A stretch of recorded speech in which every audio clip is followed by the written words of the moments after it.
Alright, so let's begin. We said rate of reaction follows the law called what? Rate law. Rate law governs the rate of any chemical reaction. Alright? Now, what does the rate law state that? The rate law states that the rate of any chemical reaction is a product of the reaction constant, or you can call it the rate constant, put in brackets, K, is a product of the rate constant and the concentration of the reactant. I said rate law states that the rate of any chemical reaction is a product of the rate constant and the concentration of the reactant raised to the partial order. I'm going to take it again. I said rate law states that the rate of any chemical reaction is a product of the rate constant and the concentration of the reactant raised to the power of the partial order. Raised to the power of the partial order. Mathematically, please listen attentively. Mathematically, rate law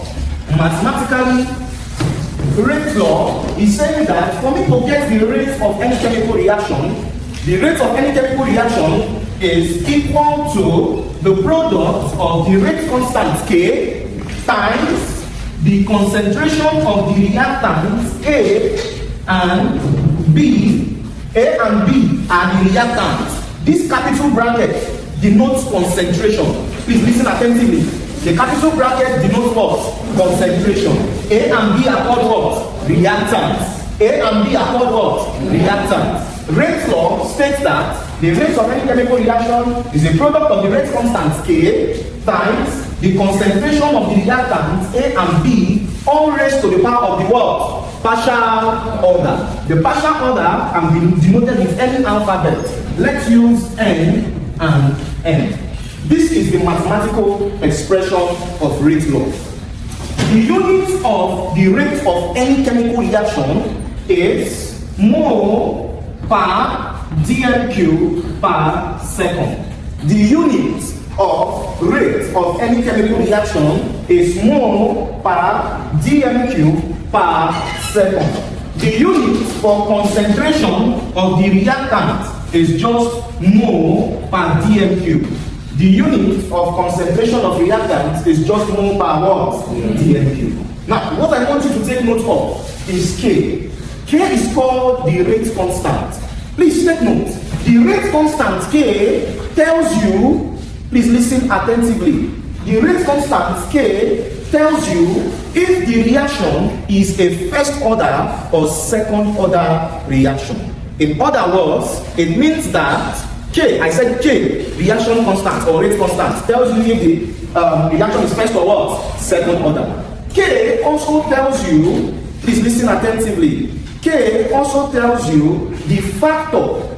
K also tells you the factor or the multiple of the reactant. K also tells you the factor or the multiple of the reactant.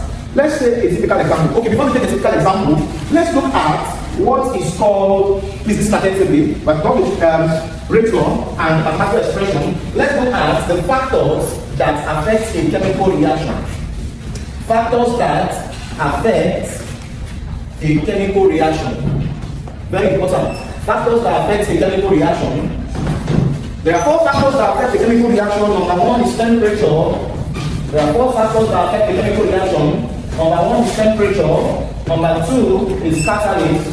Number 3 is concentration. Number 1, temperature, catalyst, concentration, and number 4 is surface area. These are the 4 important factors that affect a chemical reaction. Temperature, catalyst, concentration, and what? Surface area. Please, if you're coming in quietly. Come in quietly. The more I talk, the more I do communications. Please help me so I can help others too. Alright, so these are the factors that affect a chemical reaction. If I have a chemical reaction, A plus B, please listen up. If I have a chemical reaction, A plus B, and A plus B gave me C plus D. C and D are called the products, while A and B are called the what? Reactants. For reactants to form products, there must be something called activation energy. For reactants to form products, there must be something called what? Activation energy. Activation energy is the minimum energy possessed by reactants for the formation of products. Activation energy is the minimum energy possessed by reactants for the formation of products. Activation energy is the minimum energy possessed by reactants for the formation of products. If there is no activation energy, there will be no formation of products. If there is no activation energy, there will be no formation of what? Products. The speed of a chemical reaction, please listen attentively. The speed of any chemical reaction can be gotten by what is called rate limiting procedure. The textbook refers to it as rate limiting step. Or it's either you call it rate limiting step, or rate determining step.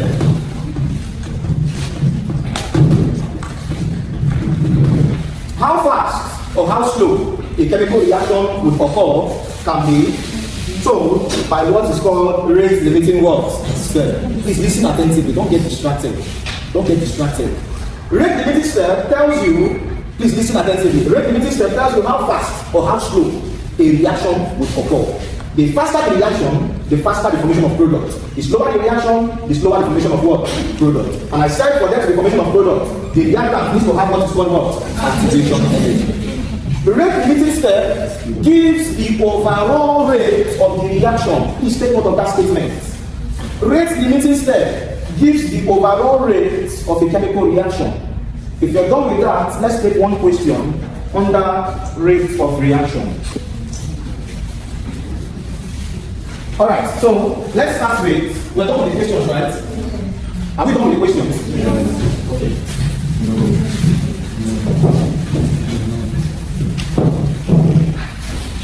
Let's start with the simpler one, question 2, and we'll solve question 1. Then I'll give you one to take home, and we'll move to the next topic. There's no time.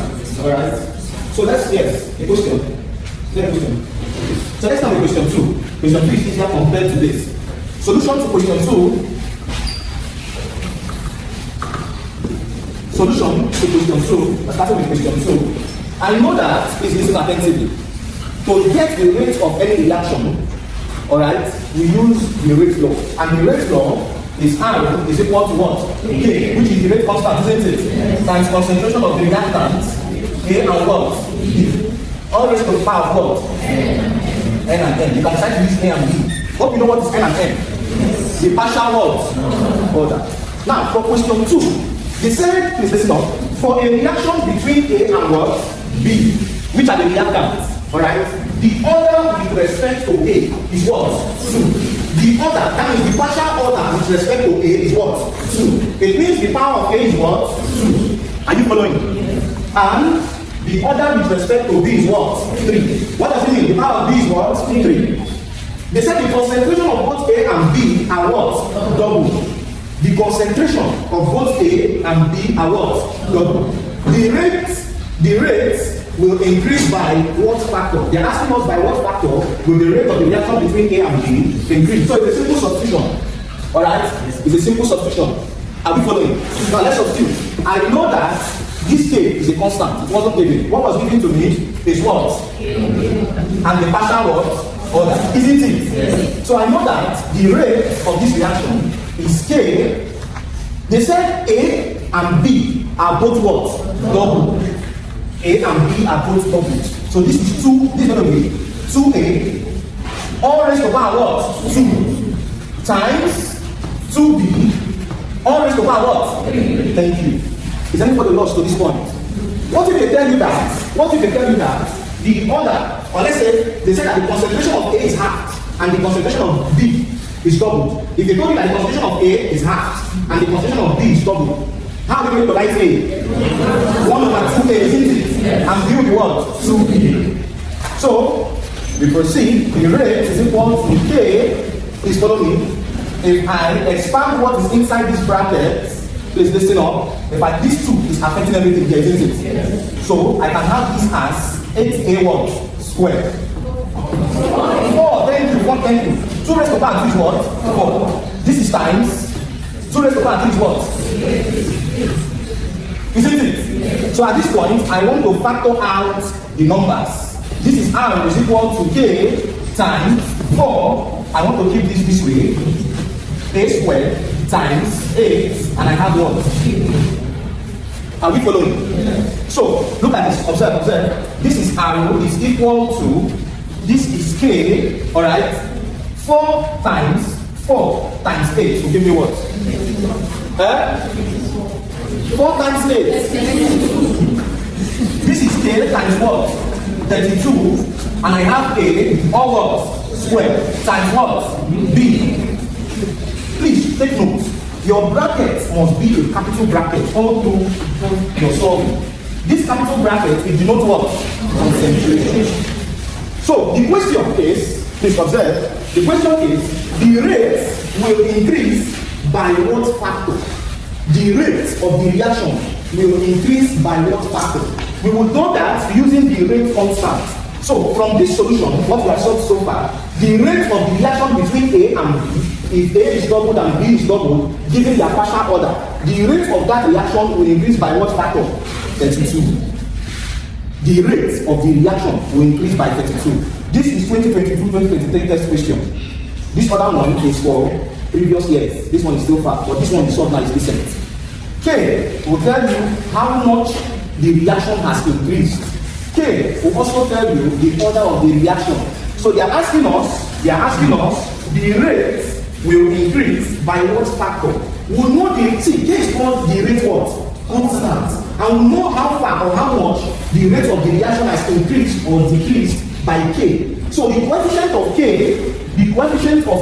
will tell me how much the reaction has increased or what? Decreased. And this reaction, from the question, that this reaction will increase by what? 32. Now, I want you to try this. What if I say that the concentration of A is halved and the concentration of B is triple? What rate will the reaction increase by? Or what factor will the reaction increase by? If the concentration of A is halved and the concentration of B is triple, please try it yourself. If the concentration of A is halved and the concentration of B is triple, what factor will the reaction increase by or decrease by? 1.5. Take your time, don't be in a rush. If the concentration of A is halved, 27. Who got it? 27. Okay, I want answers, no answers. I want everybody to be on the same page.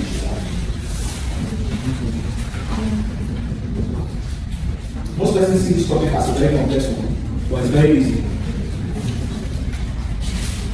Should we do it together? Okay, so now, there's no time. If the concentration of K is half and B is triple, what will be the coefficient of K? That's what they're asking you. What will be the coefficient of K? 27. Is it 27 or 37? 27. So, if the concentration of A is half and the concentration of B is tripled, this reaction will increase 27 times, isn't it? You got the coefficient of K as what? 27. Please, who did not get 27? Raise your hand so you know how to solve it.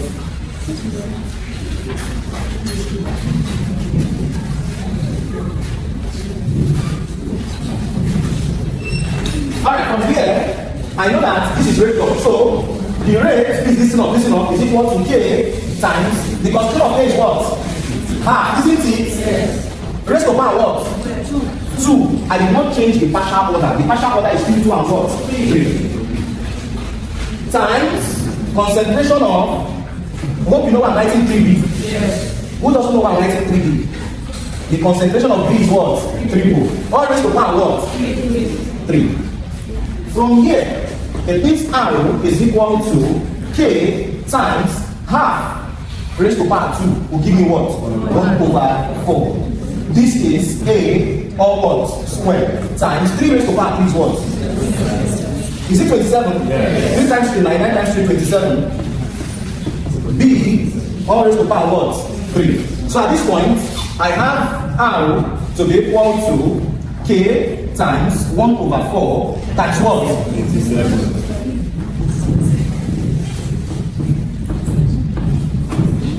So what will my final answer be? 6.75 K into A squared. So this reaction will increase. Please move on to yourself. You have to face your class. You have to face your class. I think the issue was coming from here. The 2 is affecting everything inside the box. Brackets. No, it's not also. It's just like. Alright, this is the same thing as 1 over 2 all squared times what? A squared. Do you get it? They can't cancel. What if I just suppose this? Please listen up.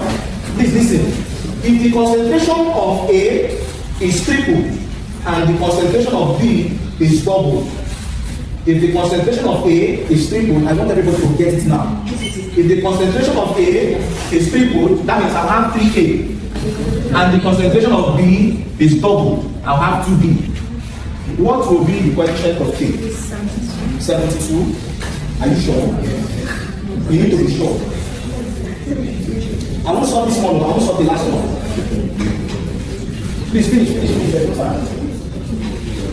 If the concentration of what can I pay my 72? 72. We all got 72, right? Yes. Please, who does not understand what we are doing? Ask questions. Who does not understand?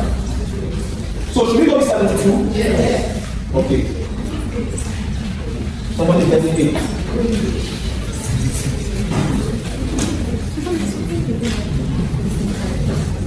Alright, so let's solve question 2. You see, when we get to the past question for the test, there's a question like this.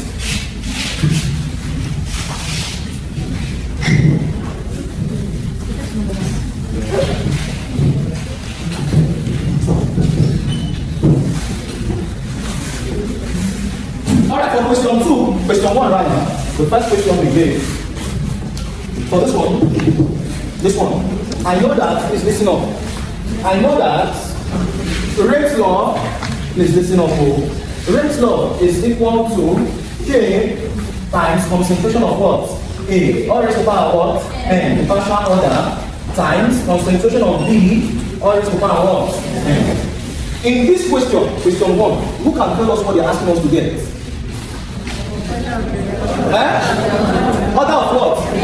So, order of reaction, is it the power or K or R? Power. They gave me the rate of the reaction. Look at the rate of the reaction. Look at the unit. More by centimeter per what? Second. So, to get the order of the reaction, it is the final rate over the initial rate. This over this. The rate, look at what it means. It means √2, the final rate is equal to K times A raised to power N times concentration of B or raised to power N all over √1 is equal to K times B or raised to power N. Now what's my √2? 8 times 10 or raised to power minus what? 3. It's equal to, do I have my K from there? No. What is my A from √2?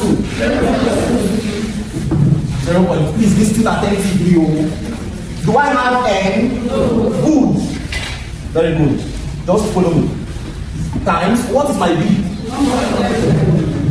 Do I have N? No. N3.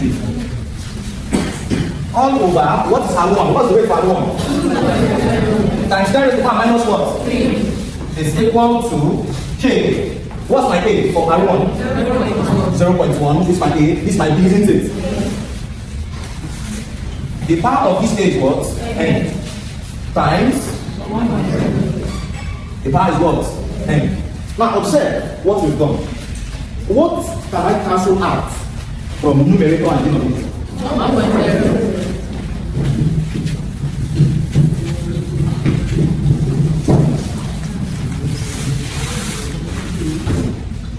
So, If I cancel out this, look at this will take off this. This can take off this. Alright, please observe. K will take off what? K. This will take off this. So I'm going to have something that looks like 8.0 over what? Is equal to over what? Raised to power what? Who is lost to this point? Nobody can be lost. 8 divided by 2 is equal to 0.2 divided by 1. 0.2 divided by 0.1. You know one thing in rate calculation. Don't just assume. I did not say 0.2 divided by 1. 0.2 divided 0.1. All raised to power what? N. Somebody might say this n will cancel out this n. All raised to power n. So at this point, this is 2 raised to power what? 2 is equal to 2 raised to power what? N. So this lot of indices, isn't it? Yes. So n is equal to what? And what is n? The partial order, isn't it? Yes. So the order of this reaction, since it is 2, is it first order or second order? Second order. If n is equal, please listen attentively. Whenever you calculate for n, and you are getting anything higher than 2, you are successfully solved rubbish. N can only be 1 or what? 2. If you solve your own n and you're getting 15, if you solve your n and you get 100, you are manufacturing your own order of what? Reaction. Alright? Alright, let's talk about alkylhalides. Please listen up.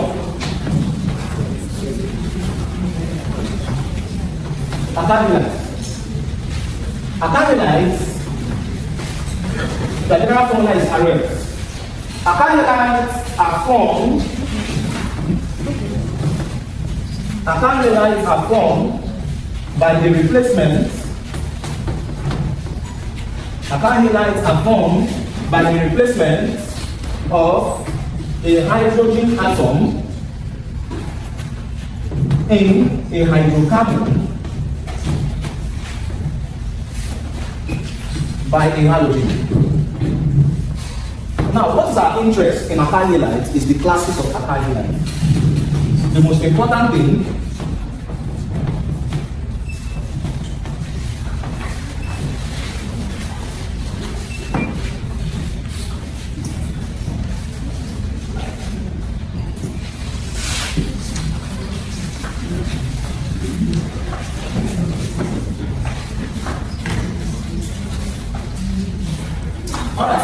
is the classes of alkylhalides. There are basically 3 classes of alkylhalides. Number 1 class is called the primary alkylhalides.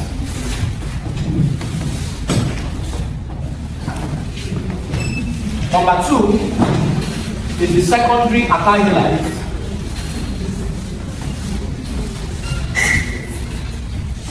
And number 3 is what? Tertiary alkylhalides. Let's start with the primary alkylhalides.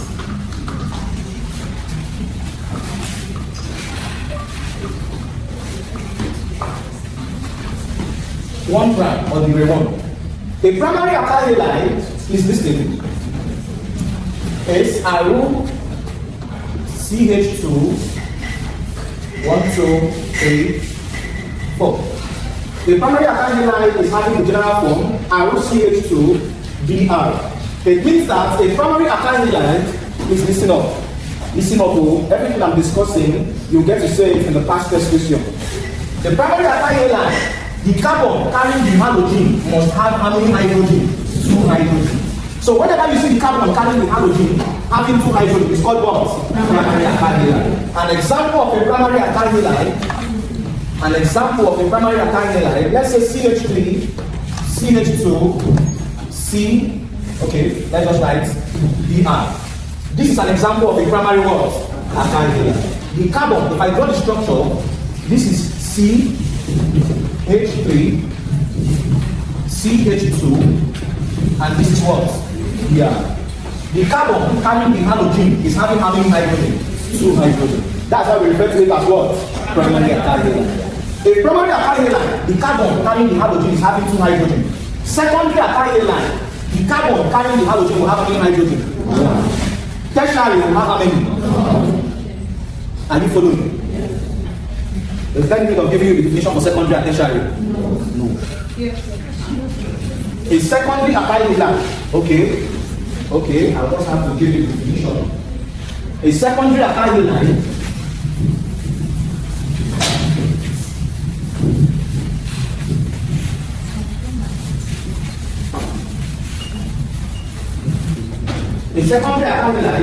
the carbon carrying the halogen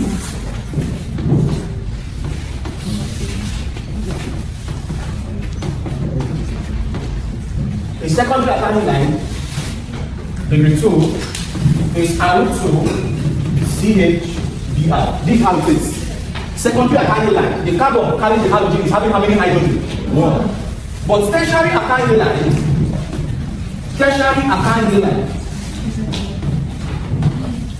degree 3, the carbon carrying the halogen does not have any hydrogen. An example of tertiary alkyl halide is this one. Is this CH3 to carbon to bromine to CH3 and up. Look at this. This is an example of tertiary alkyl halide. In your text, they might not write it in structural form. They might just write it in condensed form.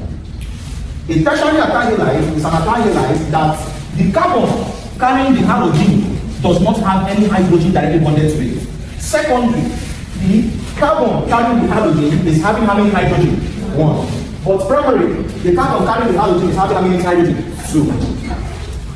I'm going to give you 3 structures and you will tell me the classes of alkyl halide.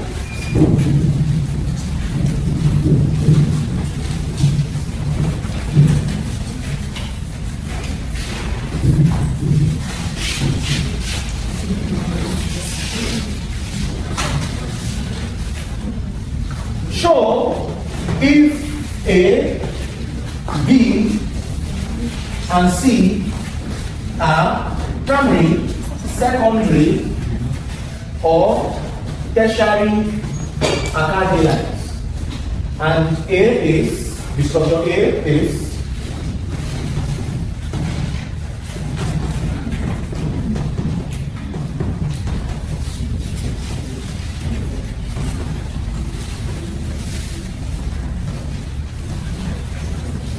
this structure A, structure B,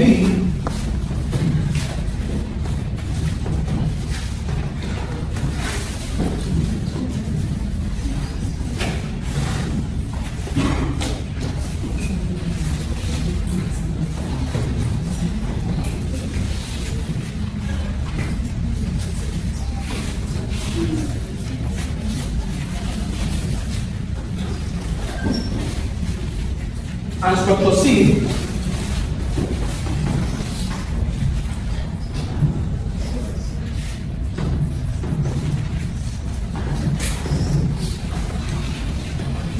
Alright, so structure A, B, and C. You can write structure A, B, and C. Men looking at it.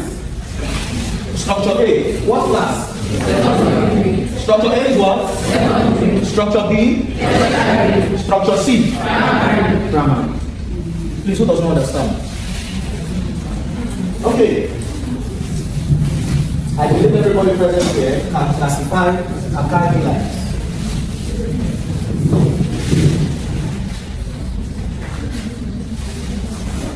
Let's talk about the reactions of alkyl halides. Just 2 reactions on your scheme.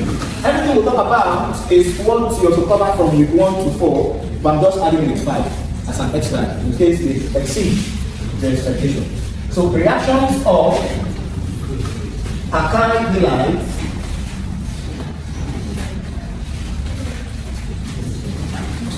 So I have a question. Yes, please ask. In structure B, is it okay for you to put the alkyl group in brackets and put the bromo compound after? Yes, generally, provided the CH3 is in brackets. Reactions of alkyl halides. Alkyl halides have 2 reactions from your scheme. There are so many reactions from your scheme. There are only 2 reactions. There are only 2 reactions of alkyl halides. 2 reactions of alkyl halides. Number 1, reaction with alkanols, and number 2, reaction with ammonia. reaction with alkanol, and number 2, reaction with ammonia. So let's start with reaction with alkanol. Please listen up. Reaction of alkylhalides with alcohol, which is alcohol.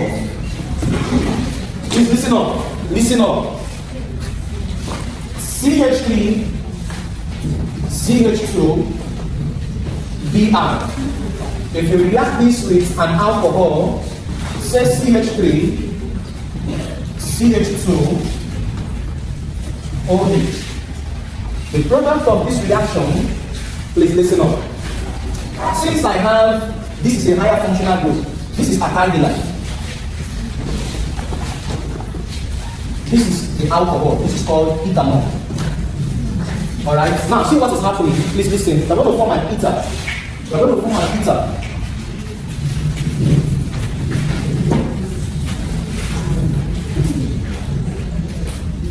Look at this, please listen up, listen up. The whole of CH3, CH2, except the bromo, the whole of CH3, CH2, except the bromo, will displace hydrogen such that you have this structure, CH3, which is this, to CH2, which is this, to what? Oxygen, isn't it? Now, this hydrogen that was here has been displaced by CH3 what? CH2. So, what will take its position is this CH2 and what? CH3. CH2, CH3. This hydrogen that was displaced and the bromo will form a minor product called what? Hydrogen bromide. I'm going to teach you nomenclatures of ethers. But whenever you see oxygen, please listen. Whenever you see oxygen in between two alkyl groups, it is called an ether. It is called an ether. Nomenclature of ethers is in this format. I will take ethers as a topic, but just know how to name them right here now. If I want to name this, look at this. You can name this alipap or old name. This is listen. This is, please put your phones on silent. Please, thank you. This is CH3, CH2, 2 carbon atoms, isn't it? 2 carbon atoms is what? X. 2 carbon atoms is what? X. Oxygen, oxy. X. If it was 1 carbon atom, it would be what? Met. If it's 3 carbon atoms before the oxygen is what? Pro. So this is 1, 2, this is X. Oxy-ethane. X, oxy-ethane. Why is it AN? Because they are all single bond. So if you have a structure like this,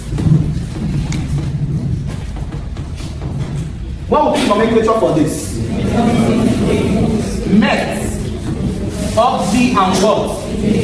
Ethane. It's either you say, please listen, this is anipac. When you add oxy to the nomenclature of ethers, is the anipac nomenclature. I can also name this the old name. The old name, see, anipac you start from front, then you go back. But old name, you start from back and you come forward. So the old name, this is diethyl ether. Why is it diethyl? Please listen up. Why is it diethyl? It's because I have ethyl here and I have ethyl here, isn't it? Yes. Ethyl is giving me diethyl. If you're naming with the old nomenclature, the name must end with what? Ether. So this is diethyl what? Ether. It's either you say diethyl ether or you call it ethoxy what? Ethane. Whichever one you write in your text is correct. Now, since we said this is methoxy-ethane, the old name, this will be ethyl methyl ether. Isn't it? Ethyl, methyl, and what? Ether. Old name, you start from behind, ethyl, methyl, and what? Ether. Ethyl, methyl. If you're using the old nomenclature, it must end with what? Ether. Yes, any question? Yes. Please ask. Yes. From this first reaction with alkyl, yes. Which of them do you write first? Supposing they don't have the same. Which of them did I write first? Like let me say, for example, in this situation, both of them are both ethyl. So you give preference to the alcohol. Correct. Which is alcohol. If here was just like this, if here was CH3OH, you write CH3O and the green was last. Do you understand? See, look at what she's asking. She's saying, what if we have something like this? If I have CH3OH, this is called ethanol, isn't it? This is called ethanol. You write the out. See, OH is more stronger than this. This is not a functional group, this is a substituent. O is the strongest, second strongest functional in organic chemistry. So you write CH3O in place of this hydrogen now. Everything apart from the halogen will displace it. Thank you. Okay, so what will displace the hydrogen? I can hydrate myself. My voice was straight.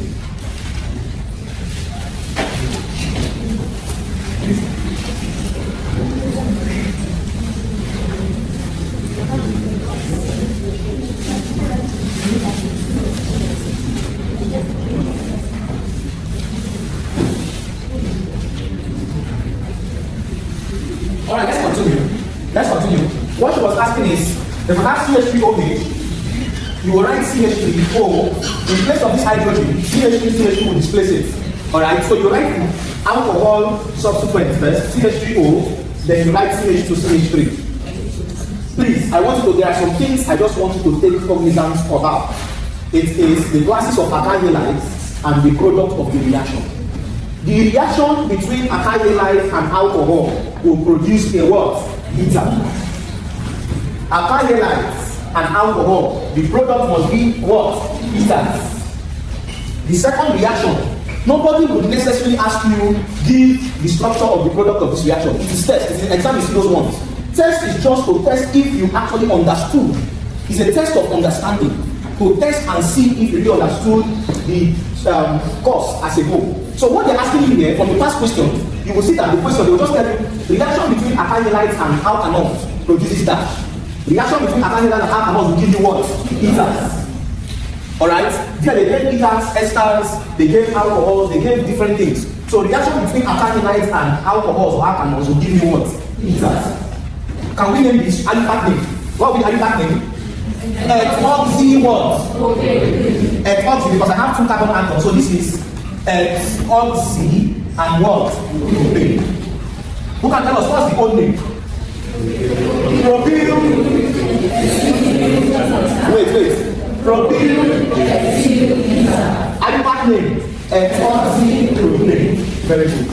We proceed. The next reaction of alkylhalide, which is the last, is the reaction of alkylhalide with ammonia, and what you form is an amine, a primary amine.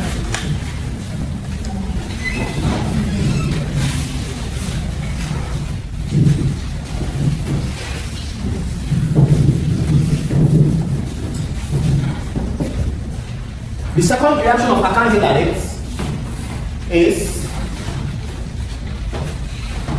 reaction with ammonia.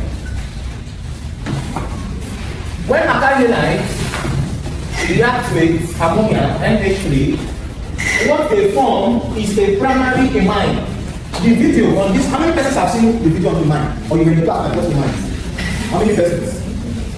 There's a detailed video about each amine. That's a recent video. Amines and nitriles. You will see nomenclature from both of them. Alkylhalide, when you react them with ammonia, you form a primary what? Amine. Let's take an example. CH3, Br, and alkylhalide, bromomethane, and alkylhalide, bromo what? Methane. If I have another CH2 like this is called bromo what? Bromo what? Methane. If you react it with ammonia, NH3, what you form from this reaction, please listen up. What you form from this reaction, the minor product definitely is going to be hydrogen bromide. Look at the product. CH3, CH2, I'll write it. CH3, CH2.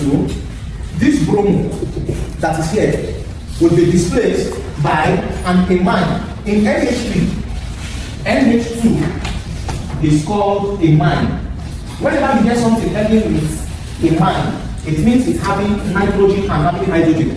Two hydrogen. So what's happening here? If I remove NH2 from NH3, what will be left here? One hydrogen. That one hydrogen is what's going to combine with bromine to form what? Hydrogen bromide. So this CH3, CH2 from here will combine with this NH2 from this ammonia, which is this right here, NH2. Alright? This NH2 was gotten from where? Ammonia. And the hydrogen that is left here will combine with the bromine to form what? Hydrogen bromide. That's our inorganic product, our minor product. What we are interested in is called the major what? Product. From this, the name of this is called ethane what? Amine. Please know how to name amines. So amines nitriles. I will teach you how to name one structure of amines.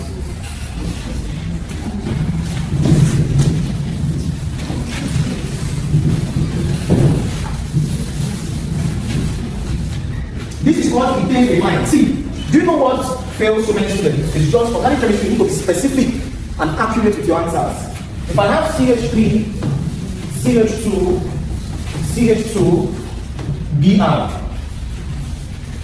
This is 1, 2, 3. I want 1, 2, 3. Sorry, not Br, NH2. If it's Br, it's bromopropane. We're not naming alkylhalides. Now look at this. If I want to name this, the presence of NH2 makes this structure what? An amine. Now if I want to name this is carbon 1, carbon 2, and carbon what?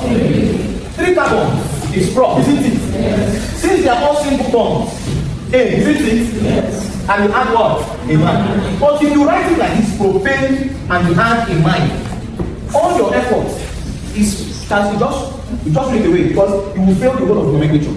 Now, why would you fail it? Because of this E. So you have to be careful. In nomenclature of amine, please, if this is the only thing you remember in amine, in nomenclature of amine, we do not add E. We just remove the E from the alkane or from the hydrocarbon nomenclature and we replace it with what? Amine. So this is propyl amine. So this one now, you see why I wrote this? Ethane, did I add E? No. Did I add E? No. Somebody should try to name this.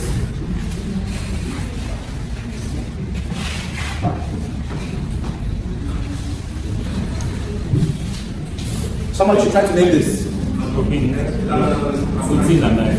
Huh? Wait. Where are we counting from? Left or right?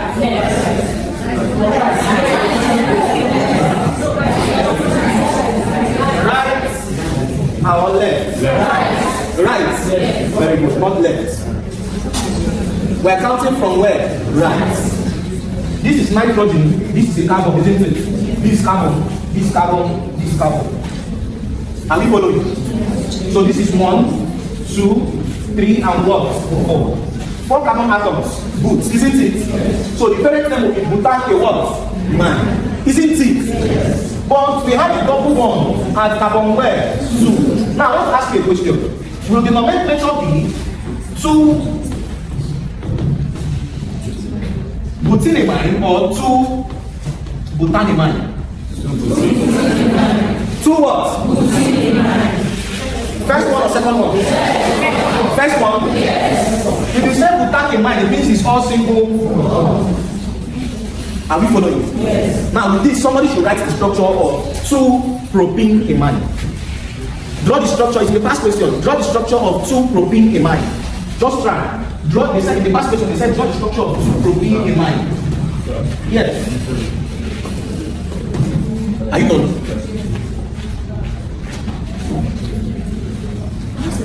Very good. Who else is done?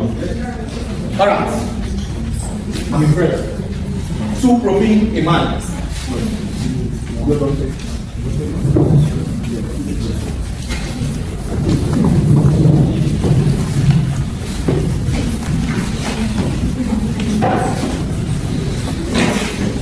Alright, the structure you did you use line or structural form? Line. Very good. 1, 2, 3. You should have something like this. Yes. And like this, isn't it? Yes. Is it here or here? Yeah, no, yeah. Wait now, I've seen so many persons stuff. This NH2. 1, 2. Is it A? B. Or B? B.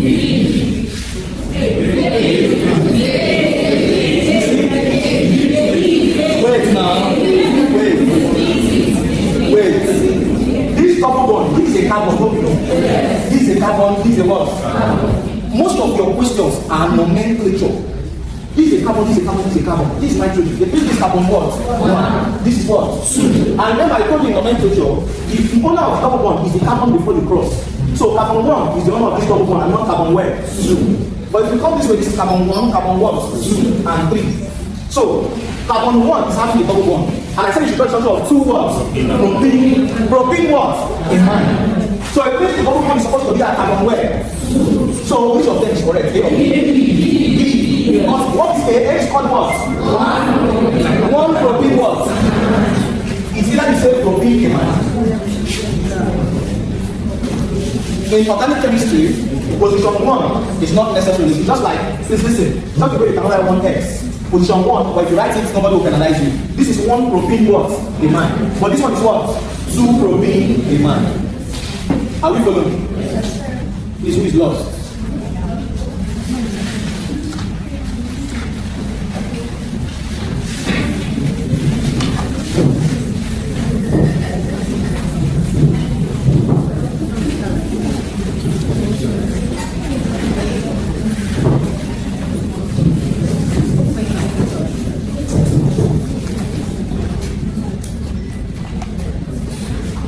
Name the following amine.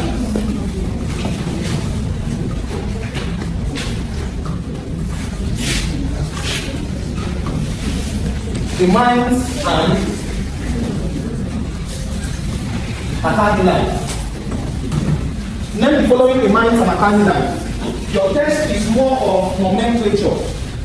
Most of your questions are nomenclature, not even reactions. You need to know how to name. Number 1,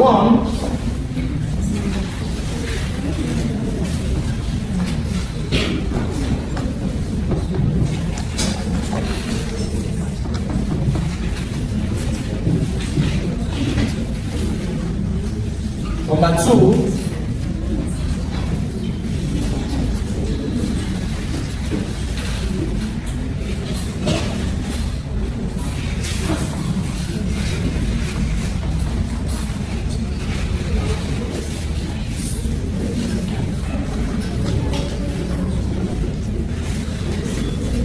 all right.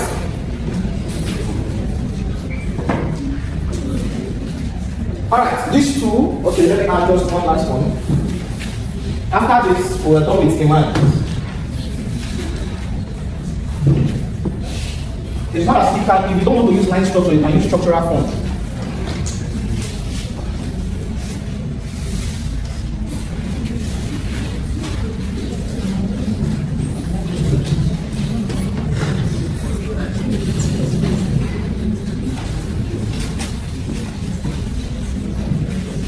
I'm giving you all possibilities. With this nomenclature, there is nothing in the mind that you're not able to name. Alright, so if you're done, you continue. Are you done? Are you done? Yes. Alright, if you're done, please give me your audience. Please, if you're done, please give me your audience. You want to try it? Okay, let's do it together. So we'll save time. So we'll save time. Don't worry, the video is there, alright? So we'll save time. Alright, look at this. If I want to name this particular amine, is this thing.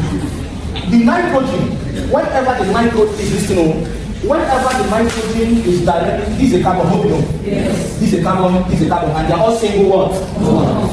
So I'm going to consider the longest chain. That's the first thing. My longest chain, this is carbon 1. This is carbon where? 2. This is carbon 3. Now, the one of this is my substituent.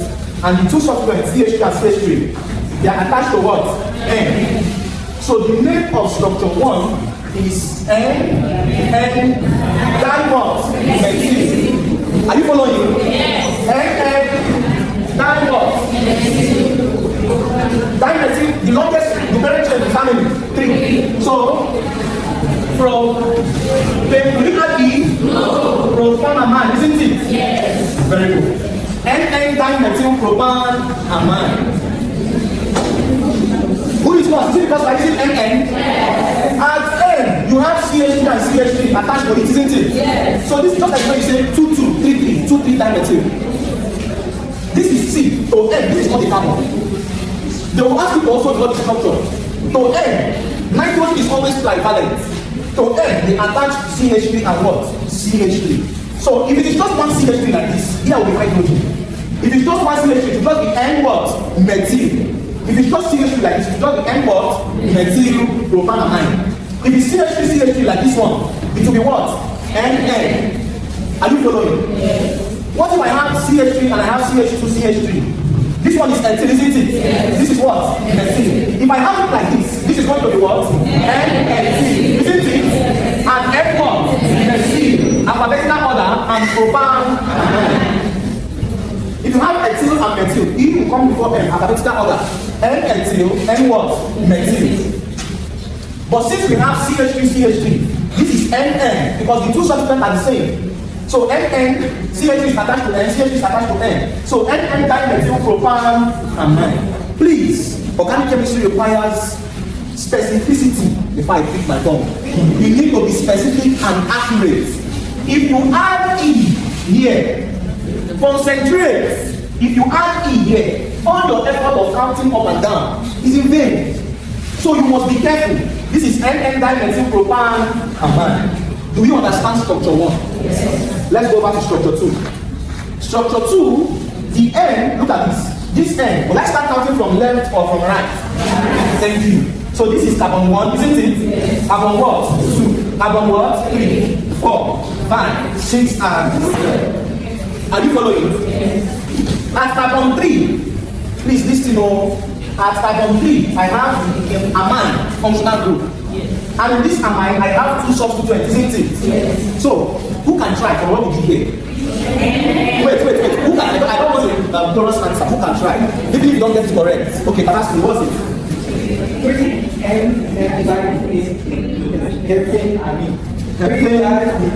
Wait, say it again. Just organize it.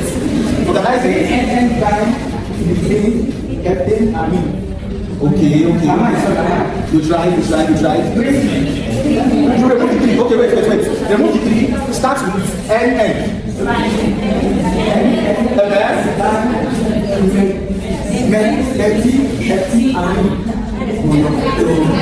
Okay, that's what's the name? Good! I'll say it another way. Can I say it another way? Okay, say it another way. Yes. 3, is it 3 heptene or 3 heptane? That's what is it. I want to see. Do you know that if you say heptene, you are saying that there's a double bond. But if you say heptane, just like if I remove this A here and I change it to E, it has probably changed everything in this structure, isn't it? So telling them that the presence of this E, you're telling them that there's a what? Double bond. So this structure, you start with the substituents. This is going to be N dipole methyl. Isn't it? Yes. The longest is how many? 7. You can say 3 heptane what? Or amine. Or you can say NN dimethyl heptane 3 amine. It means the amine is at carbon 3. Please, who does not understand? You will name amines in your text. Yes, ask. You don't understand that? 3. No, at carbon 3. This is carbon 3. Carbon 3 is having the amine. I think this CH3 was directly attached to this carbon without this nitrogen. If this nitrogen wasn't here, you can now say 3. What makes this structure an amine is due to the presence of what? Nitrogen. Are you following me? So it's what I've done now. Can somebody try this last one? Let me wipe the board so you see it very well. Yeah. Okay, somebody, you have done it. Who is trying the last one? Okay, you're done.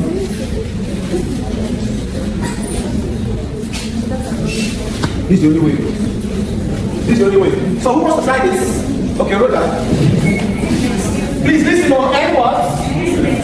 N methyl. 3 hexene 2 amine. Wait. Okay, let me follow. 2 amine. Is there any contradicting answer? Okay, let's see if she's correct. This is CH3, hope you know. This is carbon 1, this is carbon what? 2. Carbon 3, carbon 4, 5, and 6. Which carbon is having the double bond? 3. Which carbon is having the amine? 2. Isn't it? Yes. Now, this is looking like this one, hope you know. Are you following? But it's just that this one is having a double bond. So, we'll start with the amine subsequent. Here we have only one CH3. In this previous one, we have how many CH3? 2. So this is going to start with N what? Methyl. N-methyl, isn't it? Yes. Now after saying N-methyl, the next thing we focus on is the position of the what? Double bond. Double bond is at carbon where? 3. So N-methyl, 3-hexene, and the amine is at where? 2. 2 amine. You can see this in another organic way. N-methyl. Wait. Or who want to say very well? Don't depend on the graph. N what? See, if you're naming a structure, you that is naming it is getting you confused. You know that what you're saying is rubbish. You see the way she said this one, it makes sense. Check it again. If it makes sense, you write. If you are naming your structure and you are laughing, it's wrong. So if you want to say this and you want to say it in an alternative way, and you are laughing, it means what you're saying is wrong. So this is N-methyl, yes.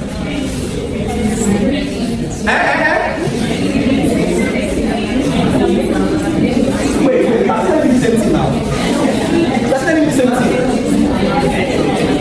Nice one. 2 what? Is it what you're supposed to say? Yes. Who are the answer? It's correct. It's correct. Okay. Can I say that we understand nomenclature of amines? Yes. Can I say we understand nomenclature of amines? You have a question. Please ask. N-methyl 2-hexene amine. No, the position of the dot form was from amines is the bigger functional group, so it comes last. So E will come before the position of the amine. You cannot bring these 2 before this 3. Do you get it? Is there any question? Yes, ask. Yeah, number 1. Yeah. You can't start off with carbon. This carbon for nitrogen. So you start from here. 1, 2, 3. Do you understand? Sir? Yes. I have a question. You have a question? Please ask. If we need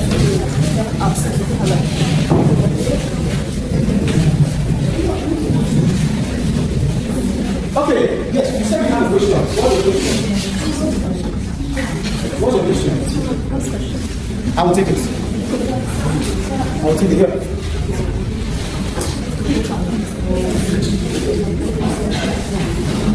Wait, to Amines.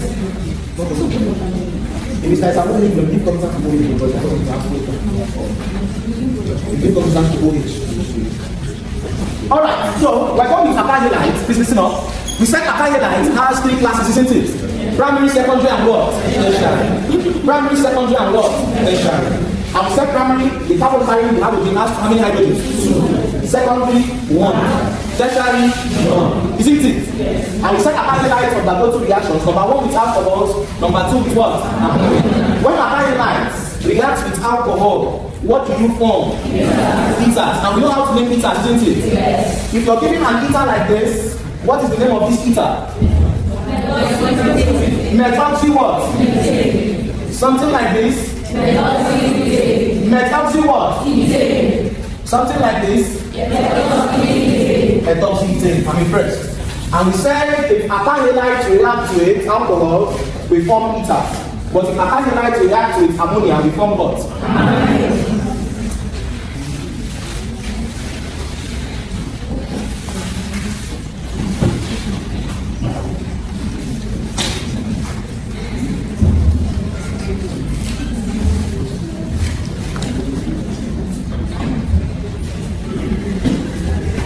Alright, so let's go back to the next one.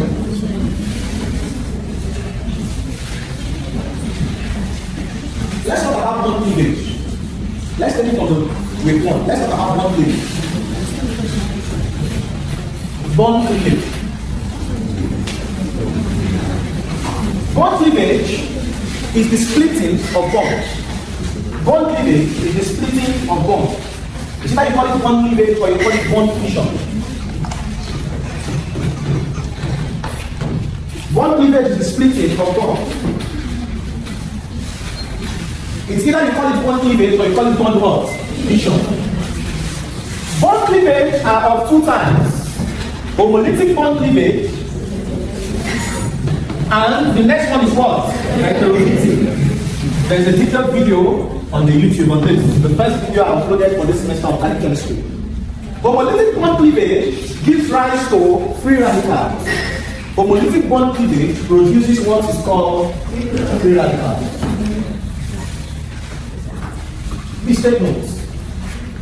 Homolytic bond cleavage produces free radicals.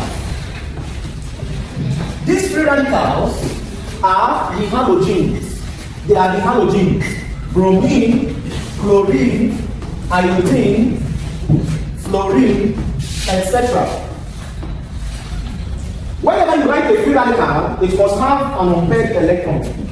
The presence, look at this dot I wrote, is the unpaired dot electron. The presence of these unpaired electrons makes free radicals the most reactive species in organic chemistry. The presence of an unpaired electron makes free radicals the most reactive species in organic chemistry. Please take notes. I've given you examples of free radicals. The next one is called heterolytic bond cleavage. Heterolytic bond cleavage. Heterolytic bond cleavage. What? You have a question? Please, no, is there a question? Heterolytic bond cleavage produces what is called electrophiles and what? Nucleophiles. Thank you. Electrophiles and nucleophiles. Electrophiles are just positively charged species, but nucleophiles are negatively charged species. A much more detailed video, about an hour, 56 minutes, on the introduction of organic chemistry and everything. I'm just touching important aspects for the past question. The past question is exactly what is on your screen. Alright? Electrophiles are positively charged, nucleophiles are what? Negatively charged. Bond cleavage produces free radicals and electrophiles, including what? Nucleophiles. If you're asked, homolytic bond cleavage produces dash and dash. Homolytic bond cleavage produces only what? But heterolytic produces what? Electrophiles and nucleophiles. Let's talk about uniqueness of carbon. Uniqueness of carbon. Yes.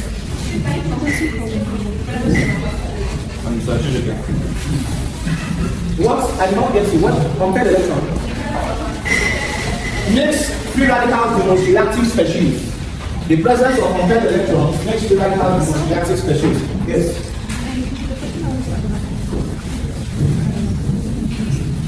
Yes, there was a question, the first question that was listening to said that large species are products of homolytic cleavage of chlorine and CO2. Dash and dash. The species are products of homolytic cleavage of CO2. Cl2, this is chlorine molecule. Yeah. Please listen up. Somebody asked a question that dash and dash are the product of the chlorine cleavage. This is a halogen. That means this homolytic bond cleavage. It will produce what? Free radicals. Free radicals are written this way, isn't it? Yes. This is chlorine free radical. This is chlorine what? Free radical. So from the question, it means it will produce how many free radicals of chlorine? 2. If it is bromine, BR2, provided it's a halogen. Homolytic bond cleavage is for only halogen. Provided it's a halogen, you have BR dot plus BR what? Dot. But if it's something like this, CH3, Cl. This is what type of bond cleavage? Heterolytic. Because they are going to form CH3 what? Plus and what? Cl minus. Whenever you have a positive and a negative electrophile and nucleophile, that type of bond cleavage is what? Heterolytic. But whenever you have a halogen, only a halogen that is diatomic, the product must be a free radical. And it must have unpaired what? Electrons. Alright, uniqueness of carbon.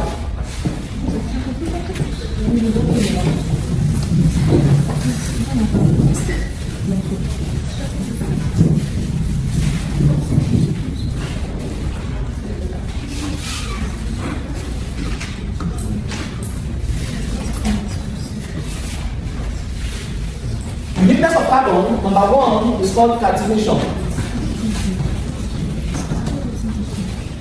Catenation What's the difference between catenation and tetravalency? These are the two most important elements of carbon. Who knows? If you attend, if you don't need to attend tutorials on the video, who knows what's catenation? Who knows what's tetravalency? Wait, don't echo the answer. Who knows? Raise your hand. Formation of multiple bonds is which one? Formation of 4 bonds is which one? Okay. What if I tell you formation of single, double, and triple bond is which one? Thank you. Catenation. Catenation is the ability of carbon to form multiple bonds. Either carbon to carbon single bond, carbon to carbon double bond, or carbon to carbon bond. And in one of the first class, I told you that a single bond is called a sigma bond. Double is made up of 1 sigma, triple 1 sigma. Isn't it? Yes. Now, an example, propane.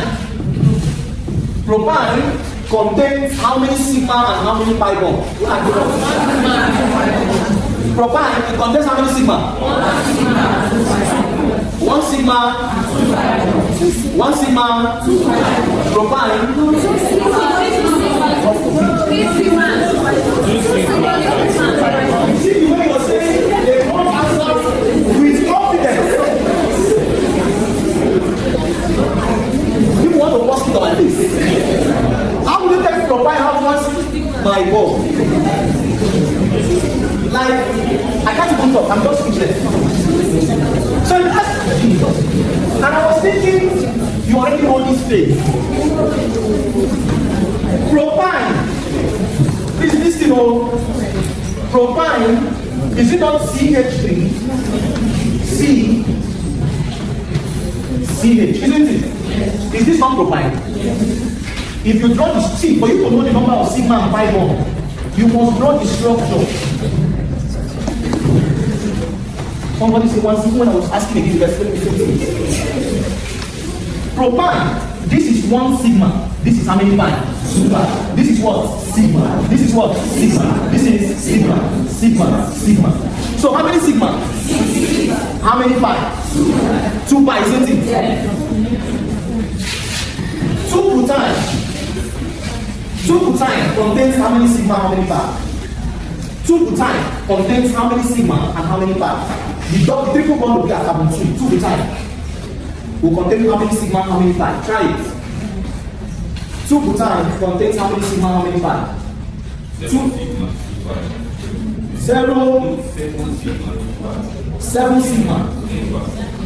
Who is saying?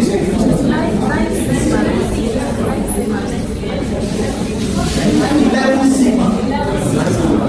See, there are some people who are very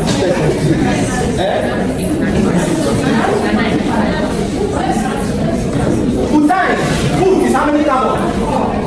I'm surprised, bro. Listen now, I'm not arguing with you. Listen. 1, 2, at carbon 2, you add the triple bond, isn't it? That's why it's 2 butane. 2 at carbon 2, you add the triple bond. It means here, hydrogen. Carbon must be tetravalent, means it must have 4 bonds. Tetravalency of carbon means carbon must have how many bonds? 4. 1, 2, 3, and what? 4. 1, 2, 3, and what? 4. This carbon, 1, 2, 3, and this one making it what? 4. This is 2 butane. Now let's start. This is what? Sigma. This is sigma. This is what? Sigma, pi and what? Pi. Sigma.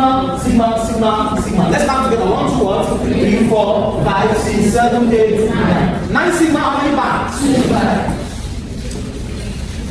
The last one. How many sigma and pi and N-butane and N-butane? This one is from past question. How many sigma and pi are in N-butane and N-butane?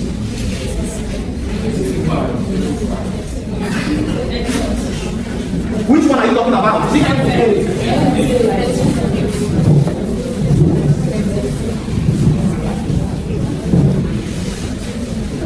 You said N-butane? 13 what? 13 sigma. How many pi? 0 pi. Thank you. Is A single bond? There will be no pi bond. What about N-butane? 11 1 pi. Please, who doesn't understand? Yes, butane. Butane is very easy now. 1, 2, 3, and what? 4. This is N-butane means normal butane. This means normal butane. Normal butane. N-butane, this one I think for N-butane. A. These places are hydrogen, hydrogen. So let's count. 1, 2, 3, 4, 5, 6, 7, 8, 9, 10, 11, 12, and what? 13. 13 sigma no pi in N-butane. In N-butane, 11 sigma and 1 pi. Since you are saying butane, in, it's telling you that the double bond is at carbon where? 1. Butane, the double bond is at carbon where? 1. Double bond. 1, 2, 3, 4.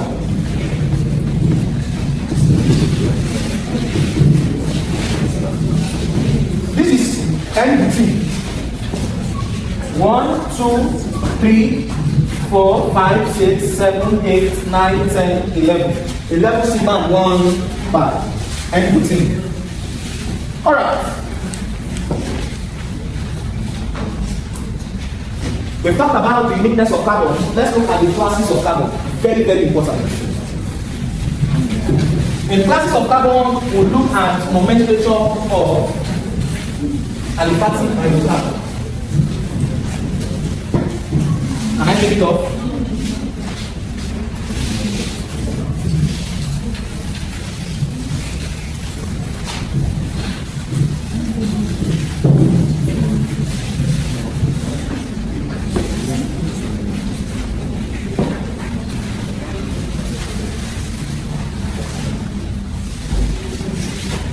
Alright, let's look at classes of carbon. There are how many classes of carbon? How many classes of carbon? 4. Number 1 is called the what? Primary carbon. Please listen, I know I'm taking these topics this way. The past question, there is paper A and there is paper B. They are almost alike. Primary carbon. Primary carbon is degree 1. The next one is what? Secondary carbon. Secondary carbon is degree what? 2. The third is what? Tertiary carbon is degree what? 3. Please listen up. And the fourth one is what? Quaternary carbon is degree what? 4. If I have a structure like this, please break it up. If I have a structure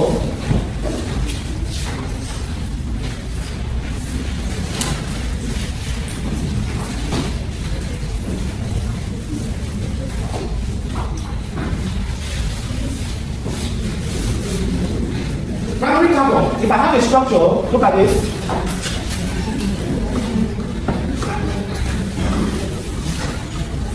Give the classes of carbon. Give the classes of carbon in the structures below. Number 1.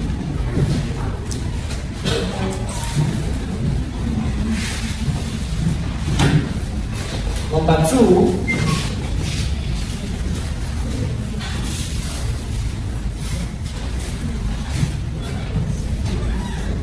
Alright, just these 2. Give the classes of carbon in the structures below. If you're done, we begin. Give the classes of carbon in the structure below.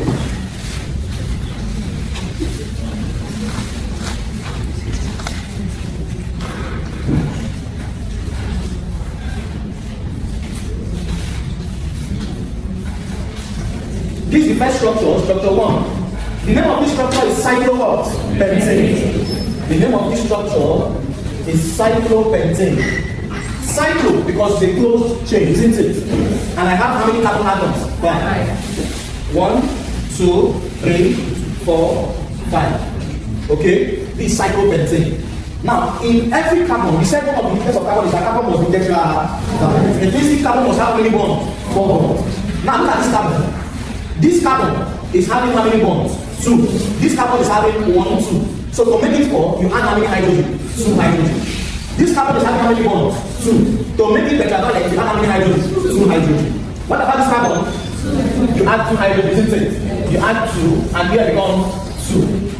Whenever carbon atom, please listen, primary carbon is the carbon having 3 hydrogen. Secondary carbon is the carbon having, please listen, I want to understand this.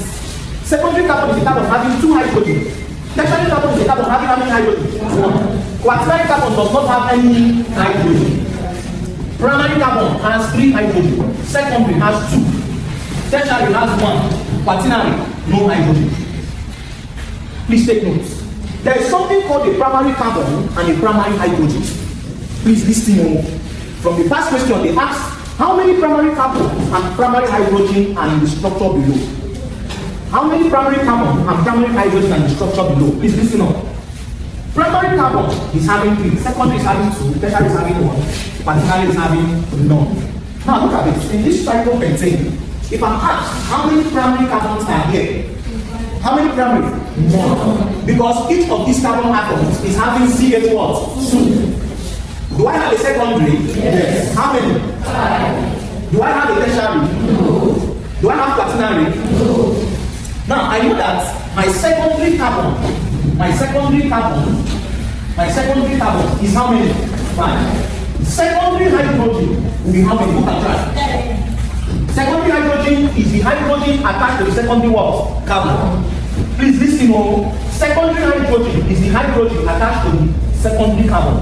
This is a secondary carbon. All these carbons are secondary carbon. So add all of them. 2 plus 2 plus 2 plus 2 plus 2 give me what? 10. So how many secondary hydrogen? 10. What if you're giving a structure like this one? This is, look at this. If I want to name this structure, this is called a line structure. This is my carbon 1. This is my carbon where? 2. This is carbon 3. Carbon 4. Carbon what? 5. The name of this structure is 2,2-dimethyl what? 2,2-dimethyl pentane. That's the name of this. Because why is it dimethyl? A stroke up and down. A stroke is called a methyl. If I have something like this, a stroke and it continues like this is called what? Look at this. Wait. I want to like make confusion now. Okay. If I have something like this, where will I come from? Here or here? Up or down? Up or down? If I come from here, this is 1, this will be what? 2, this will be what? 3, this will be 4, this will be 5, this will be what? 6. If I come from here now, this is 3 what? If I go from here 1, 2, 3, this is a methyl, isn't it? This is on that side. So if I go from here, this 3 what? 3 dimethyl. Is it hexane? Yes. 6. 3 dimethyl hexane. Now, if I go this way, how many primary carbons do I have? This is CH3. Alright, just give me what you think first. How many? 3. If you say 3, 4, 5. Please, if you don't understand, although there are a whole lot of figures there, a whole lot of figures. Look at this. This is one single one, isn't it? These points are carbon atoms. These statements, all these points are carbon atoms. It is, if the carbon atom is tetravalent, it depends on the number of hydrogen you add to it. Now look at this. Listen up. This carbon atom here is having how many bonds? 1. To make it 4, you add how many hydrogen? 3. This carbon atom is having how many bonds? 1. To make it 4, you add how many hydrogen? 3. This carbon atom here, carbon 3, is it tetravalent? 1, 2, 3, and what? 1, 2, 3, and what? There's no need to add hydrogen because already tetravalent. Look at carbon 4. Carbon 4 is having how many bonds? 1, 2. Isn't it? Yes. Since carbon 4 is having 2 bonds, how many hydrogen do I have? 2. What about carbon 5? 2. This carbon? 3. Because it's having 1 bond. Now you said the carbon having 3 hydrogen is called primary, isn't it? Yes. This is a primary, this is a primary, this one is also a what? Primary. This one is also a what? Primary. So how many primary? 4. 4 primary what? Carbon. How many secondary? 1, isn't it? 2 and what? 3. 4 primary, 2 secondary, 4 primary, 1, 2, 3. Please listen up. 4 primary, this is the primary, 1, 2, 3, and 4. Secondary, alright, 4 primary, 3 secondary. Is there a tertiary? Is there a quaternary? Yes. Very good. Now, how many primary hydrogens are present here? How many primary hydrogens are present? 4 or 8?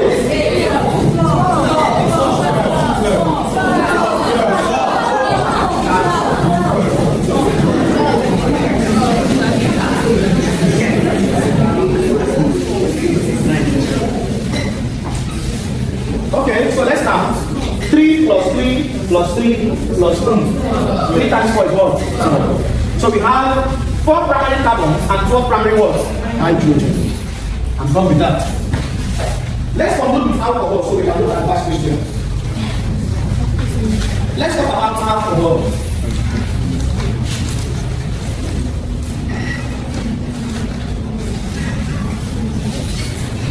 Let's talk about alcohol. Yes? We did not. We let the 3 diameter and say.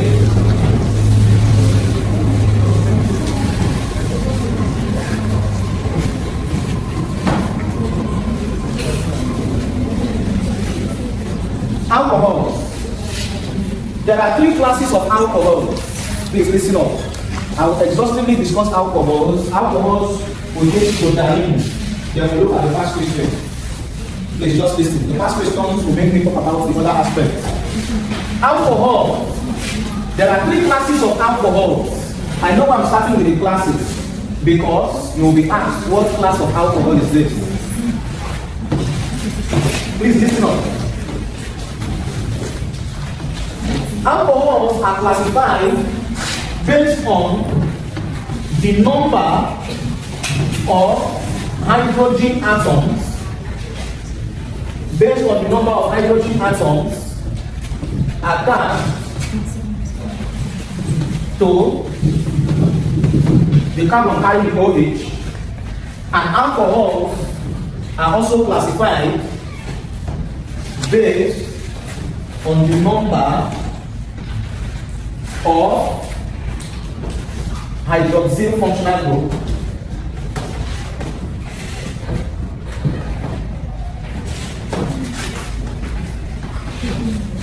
based on the number of hydrogen atoms attached to the carbon carrying the OH. We have the primary alcohol. Please listen up. This is the last one. We'll take the first question. We have the primary alcohol. Number 2, we have the secondary alcohol. Most of the questions, both nomenclature, will be from amines, nitriles, alcohols. Please take note of all these aspects. Carbon, classes of carbon. Secondary alcohol. The third one, tertiary alcohol. And based on the number of hydroxyl functional groups, there is monohydric alcohol, there is dihydric alcohol,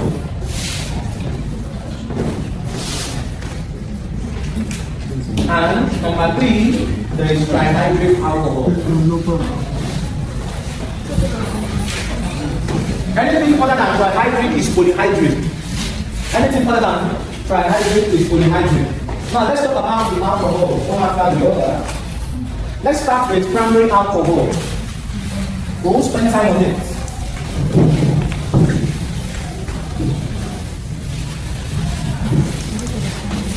There are detailed videos, a whole lot of videos on nomenclature of alkane cyclic compounds in the YouTube video. But let's talk about what is relevant to the test. Alright? Primary alcohol.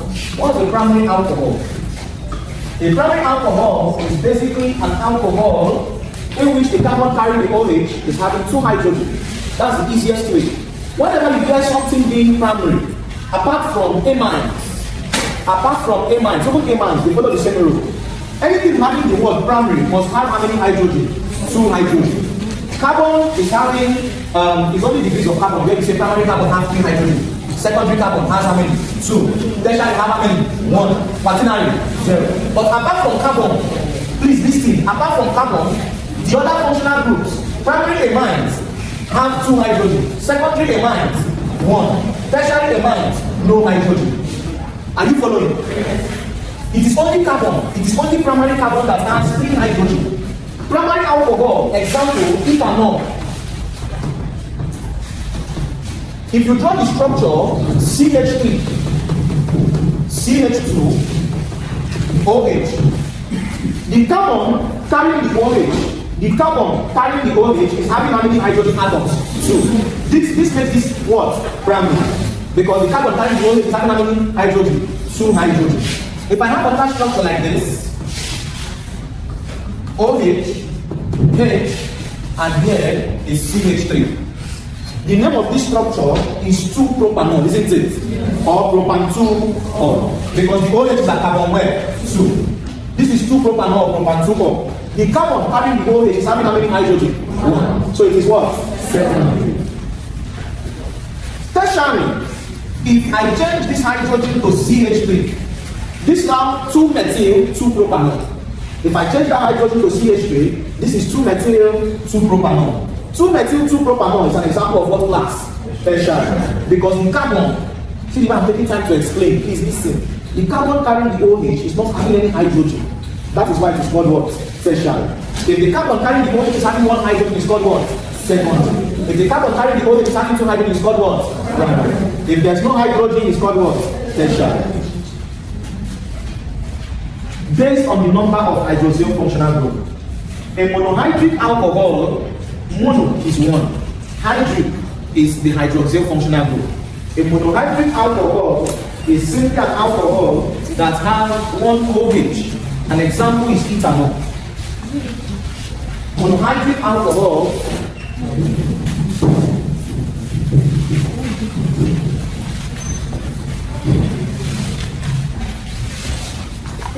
monohydric alcohol, mono, based on the number of OH, monohydric alcohol, an example is ethanol. Mono is 1, it means the number of OH bonded to the carbon is 1. Whenever we have 1 OH or 1 hydroxyl group, it's called a monohydrate. If I have 2 OH, an example is this. This is OH, OH, hydrogen, hydrogen, hydrogen. The number of OH, this first is called ethanol. They can ask you a question. Ethanol, propanol is an example of a dash alcohol. It's either you say a primary alcohol, but they'll give you options. In the past question, there's options. It's either you say monohydrate or primary alcohol. Ethanol is a monohydrate alcohol based on the number of OH. This is ethan 1,2-diol. Ethan 1,2-diol. Because the OH is at carbon 1 and carbon where? 2. So this is called ethan 1,2-what? Or 1,2-ethan-diol. Or 1,2-ethan-diol. Or 1,2-dihydroxyethane. That one is too long, it's too lengthy. So that's a dihydric alcohol. Yes, this is a dihydric alcohol. Whenever the number of OH is 2, it's called a dihydrate. If the number of OH is 1, it's monohydrate. The name of ethan 1,2-diol, please take note of this, is called a glycol. I did not say glycerol, I said what? Glycol. They will tell you in the past question, glycol is an example of a dash alcohol. Glycol is an example of what type of alcohol? Dihydric alcohol. We proceed. Dihydric alcohol.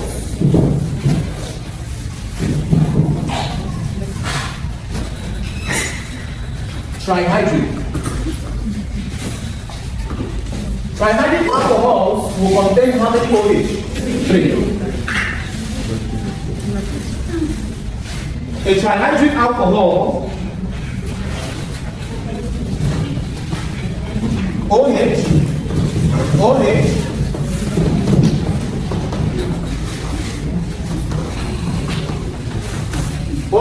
OH. This is propan 1, 2, 3. Try what? Or an alternative name is what? 1, 2, 3 propan triol. This is an example of a dihydric what? Alcohol. And the name of this structure is called glycerol. You see that both names are looking similar. Glycerol, and this one is what? Glycol. Glycol is dihydrate, but glycerol is what? Dihydrate.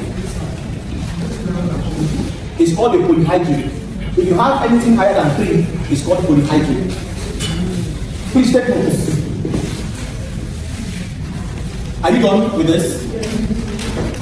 Reactions of alcohols are of 3 types. Please write. I know I'm saying this.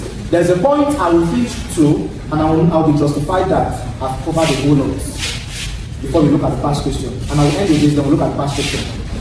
3 reactions of alcohol. 3 reactions of alcohols. Number 1, dehydration of alcohols. Number 2, oxidation of alcohols. Number 3, esterification of alcohols. Alcohol has 3 basic reactions that is important for your test and exams. Number 1, dehydration of alcohols. Number 2, oxidation of alcohols. Number 3 is what? Esterification of alcohols. Please write. Dehydration of primary alcohols. Hope you know what are primary alcohols. Hope you know what are primary alcohols. Yes. Dehydration of primary alcohols produces, please listen attentively. Dehydration of primary alcohols produces an alkene. Dehydration of primary alcohol produces an alkene.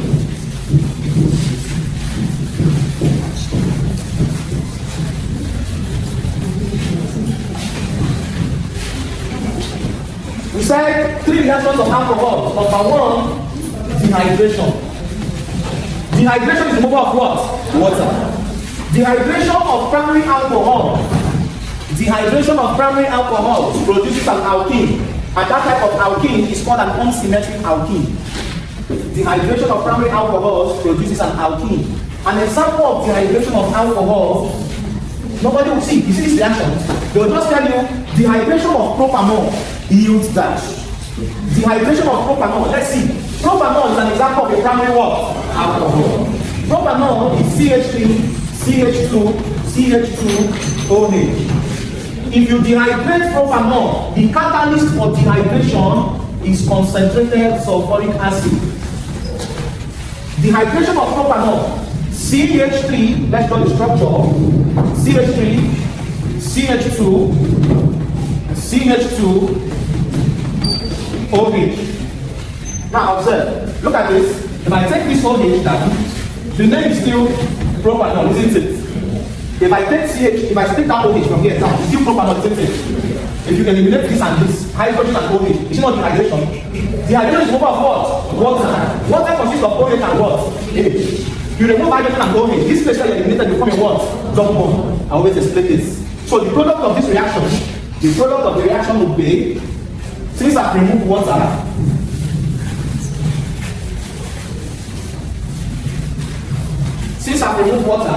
the product of this reaction is going to be CH3, alright, look at this, CH3, isn't it? I remove hydrogen and what? OH. What is left is what? CH. CH, I have a what? Double bond. Double bond, and what's left? CH2. So the dehydration of propanol will give me what? Propene. Propene.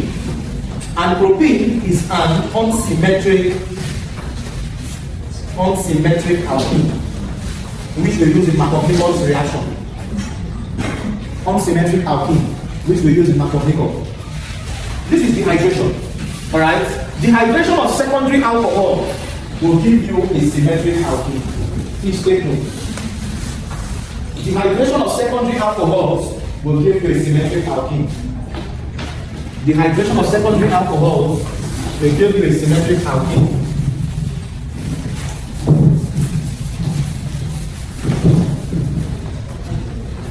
Let's see the secondary alcohol. An example of a secondary alcohol is 2-butanol. 2-butanol. If we dehydrate 2-butanol, this is the structure of 2-butanol, CH3,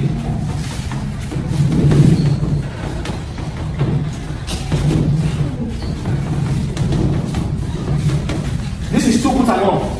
2-butanol because the OH is at carbon where? 2.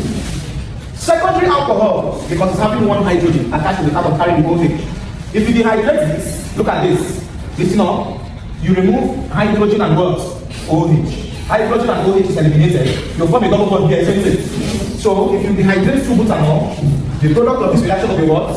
CH3 and what? CH and what? Double bond and what? CH and lastly CH3. So does it also happen in the presence of concentrated H2? Yes, the same dehydration occurs in the presence of concentrated H2SO4. Alright? Dehydration of primary alcohols produces an unsymmetric alkene. Why is this not unsymmetric? Because left hand side is not equal to what? Right hand side. But look at this one. This one is called symmetric. The name of this product is 2-butene, isn't it? Look at anything 2 will produce a 2-alkene. Please observe. 2-butanol produces 2-butene. Are you seeing it? This is 2-butene, isn't it? 2-butanol produces what? 2-butene. But propanol produces what? Propane. Now if I ask you pentanol, dehydration of pentanol will produce what? Pentanol. If you dehydrate pentanol, what do you produce? Pentene. But if I dehydrate 2-pentanol, 2-pentanol, what type of? 2-pentene. Please don't forget. That's all about dehydration. Let's talk about oxidation. You can't dehydrate tertiary. You cannot dehydrate tertiary. The reason is why? Because there's no hydrogen.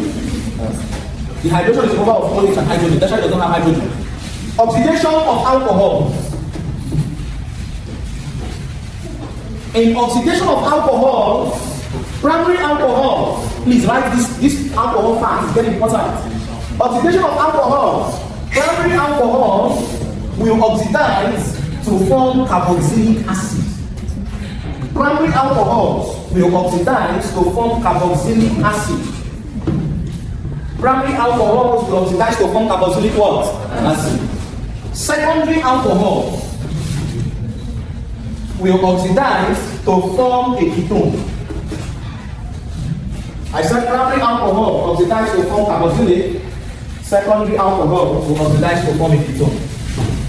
Tertiary alcohols do not undergo any form of reaction. The reason is because they do not have what? Hydrogen. Thank you.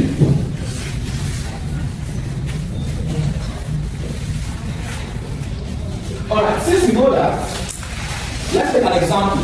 We said primary alcohol will oxidize to form carboxylic what? Acid. The oxidizing agent is potassium permanganate or potassium dichromate. This is an oxidizing agent. So if I have an example of a primary alcohol, let's say ethanol. If you oxidize ethanol, you will form ethanoic what? Acid. See, this is a common sense question. It's not something that you start cramming.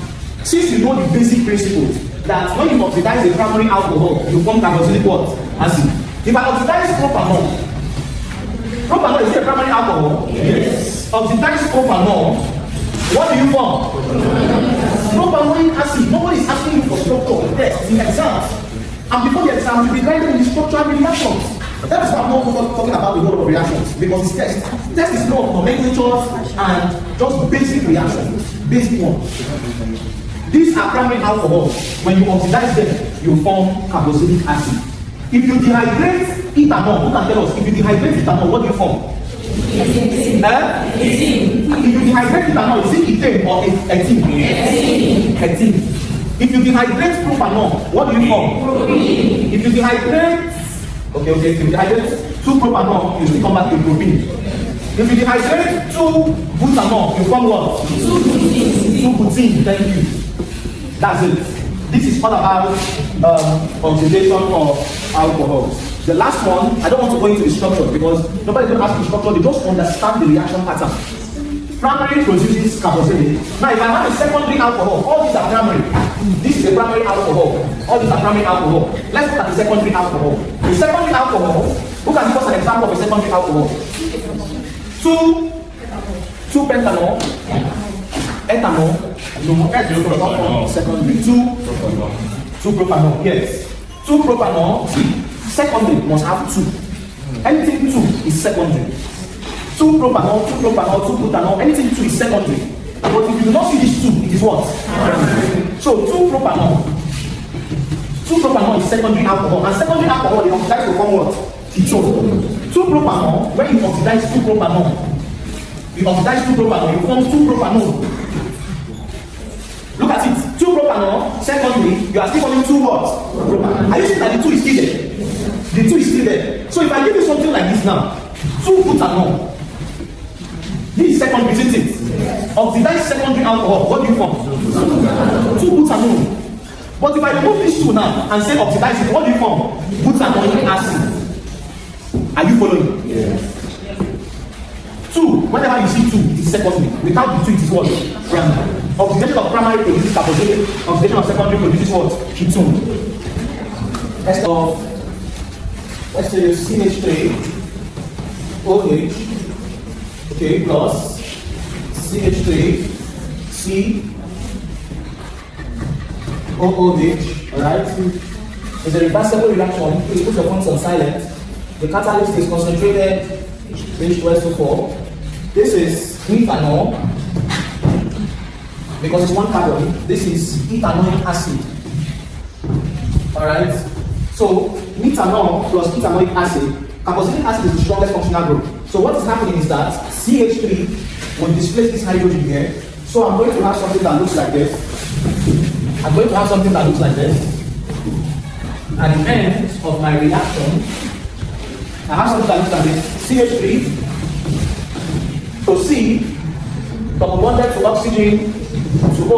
Now this hydrogen has been displaced by what? CH3. So I have CH3 plus what is remaining? OH to combine with the hydrogen that left to form what? Water. Steam. This is what is called the ester. And to name this, please listen, to name an ester, this is, you start from here. This one is methyl. I will write methyl. I started from here. Methyl. How many carbon atoms here? 2. X. Noise. Methyl what? Metanoate. What if you have a structure like this?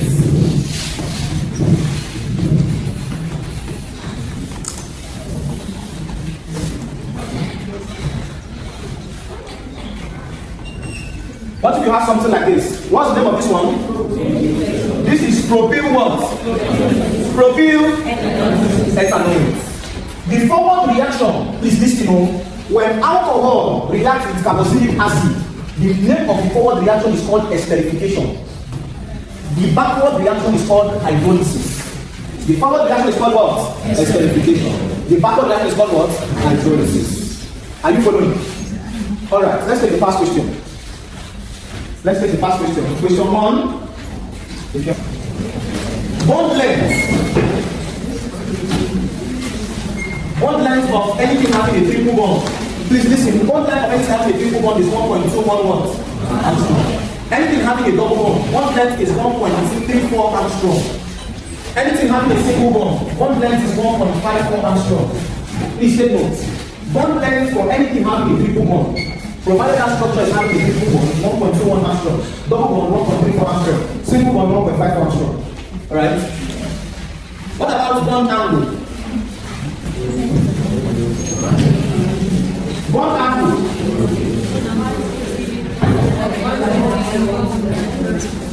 Bond angle for triple bond is what? 180. Double bond 120. Single bond 1.5 degrees. Please take notes. Alright? SP something. SP hybridization. The type of hybridization. Okay, the type of hybridization. Triple bond is SP, double bond SP2, single bond SP3. Alright, so let's take the first question. Alright, so we'll take the A first.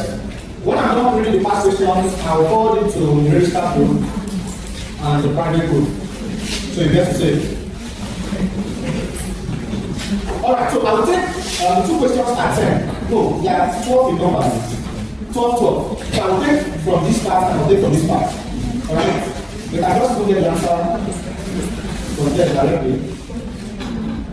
The one you've seen is as option A. For your test, there will be 2 papers, paper A and paper B. Those persons that will be entering to write first, you write paper A, and the other person will write paper B. Right? They are not the same questions. They are similar questions. Alright, so let's start with paper B. Question 1. The scientist whose synthesize the first organic compound in the laboratory without, oh yeah, listen, just listen to the question. Listen up. If you want to write it, write. Things are going to send it, but just listen to the question. Alright, let's see how we can answer this question in less than 15 minutes. The scientists, the first part of this topic, everything introduction to organic chemistry definition is in the YouTube channel. Alright, there's a YouTube video for it. The scientists who first synthesized the first organic compound in the laboratory without the aid of the vitality theory is that. The name of the scientist who produced the first organic compound in the laboratory is who?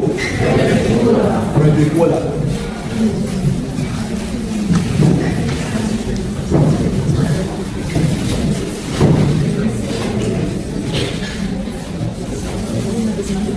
Alright, question 2. Which of the following species has the least polar bond? Which of the following species has the least polar bond? Which of the following species has the least polar bond? A, CH, B, CO, C, CF, D, CCl. Which of the following species has the least polar bond? A, CH, B, CO, C, CF, D, CCl. Alright, let me explain bond polarity. Please listen attentively.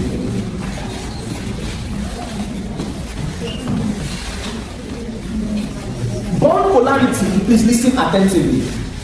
They gave you A to be what? CH. They gave you B to be what? CO.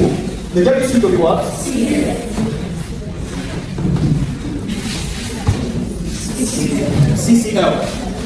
Please listen attentively. Bond polarity gives or tells you how polar a particular compound is in water, and it actually depends on the electronegativity value. Please listen attentively. Bond polarity depends on the electronegativity value. The higher the electronegative value, the higher the polarity. Please take note. The higher the electronegative value, the higher the polarity. The higher, I don't want to write it. The higher the electronegativity value, the higher the what? Polarity. What I mean is that sodium is a group 1 element, isn't it? Isn't it? Chlorine is group what? 17. Sodium is group what? 1. If I have a compound like NaCl, since their electronegativity value 17 and 1 is 16, please listen, 17 and 1 is 16. What I mean is that the farther they are in the periodic table, the more polar they will be. If the electronegativity value is high, there will be more soluble in water. If the electronegativity value is close, there will be least soluble in what? Water. Sodium group 1, chlorine group what? 17. 17 and 1, is it not far? Even if you say 17 minus 1, is it not what? 16. It means that a compound like sodium chloride would be most polar in what? Water. It will be most polar compared to other ones. Because the electronegativity value is what? High. Are we following? Yes. But if I have something like this, let's say sodium and another element that is kind of close, which other element can we combine with? Let's say something like, hydrogen and let's say H2. Hydrogen. I'm looking for 2 compounds. These ones are actually a bit far. Okay, let's look at this one. Compare this one, look at this. Carbon and hydrogen. Yes, look at this one. Carbon and hydrogen. Please listen. Carbon and hydrogen. Their electronegativity value is, look at carbon, hydrogen. Hydrogen is group what? Carbon is group what? Carbon is group what? Okay, let's remove transition elements. It's because of transition element. That's why we have it up to 17, isn't it? Without transition element, this is group what? 7. Hydrogen is group 1. Carbon is group what? Thank you. Group 4. If you do 4 minus 1, it's what? 3. This is giving us 3. Carbon and oxygen, are they close compared to carbon and hydrogen? Carbon and oxygen, is it close compared to carbon and hydrogen? No. They are far. Oxygen is group what? 6. Carbon and fluorine. Fluorine is a halogen, isn't it? Yes. Halogen is in group what? 7. Chlorine is a halogen, isn't it? Yes. So this one is far. The electronegativity value of this one is high, isn't it? Yes. If it's high, it means it will be more what? Polar. If the electronegativity value is high, it means it's more polar. This is high. This is high. This is what? High. Because they are fine, it will be only what? Stable. But this one is what? Low. Isn't it? Yes. Since this one is low, it means it will be the least what? Polar. But this one are high, it will be more what? Polar. Now if I ask you which one is going to have the most polar, which one is going to be the most polar? CCl. Is it CCl or CCl? CCl. In the halogen, which of the halogen comes first? Remember, electronegativity increases across the period, but decreases down the what? So between, look at fluorine, chlorine, bromine, and iodine, which one will have the highest electronegativity value? Fluorine. So, carbon and chlorine, which one will have the highest? Carbon and fluorine. So, in this order, the highest, with the highest electronegativity value is carbon and fluorine. It means carbon and fluorine, alright, will be the most polar, but carbon and hydrogen will be the what? The least polar. Yes. So, because of oxygen and carbon is in 4, isn't it like constant? Oxygen is group 6, group 4. This one is group what? 4. This one is group 7. 6 and 4, 2. 7 and 4, 3. This one 7 and 4, 3. This one 7 and 4, 3. But now both of them are halogens, alright? In this order. Electronegativity decreases down or increases across the period. So fluorine will have the highest electronegativity value compared to chlorine. Chlorine will have the higher one compared to what? Chlorine. And this will have compared to hydrogen.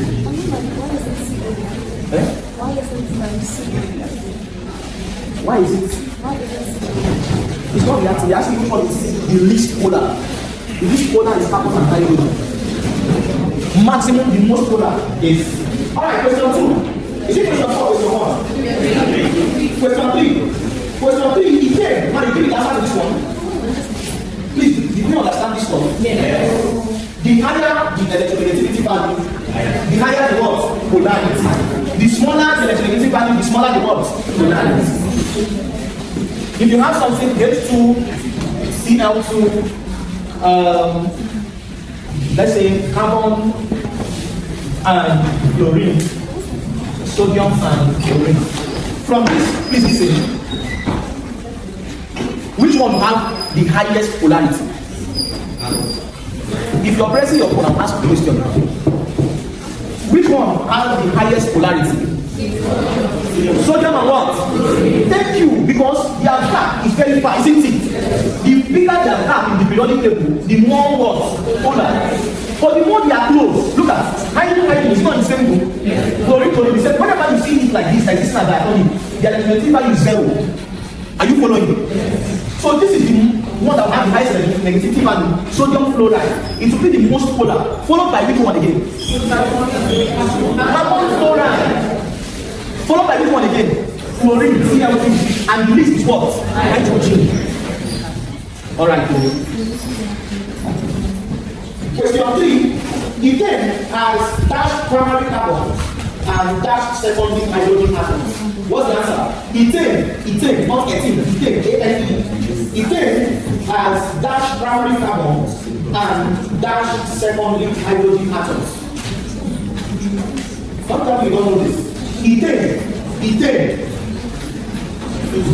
Ethane has dash primary carbon and dash secondary hydrogen.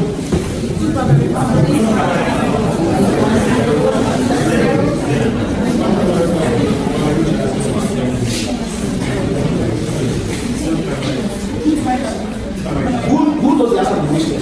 If you know the answer to the question, raise your hand. I will not ask you. Okay, you know, I want to ask you. If you know the answer, ethane. And there's somebody I have to ask. Especially the doctor ethane. They are asking you how many primary carbon and how many secondary hydrogen. Who knows the answer? Who knows the answer? Raise your hand. So the rest of know. Victory. Do you know the answer? Just try. Ethane, how many primary? Look at the structure of ethane. CH3. How many primary carbon? I did not ask you. Oh yeah, two primary carbon, isn't it? Yes. How many secondary hydrogen? No. See, secondary hydrogen. Count down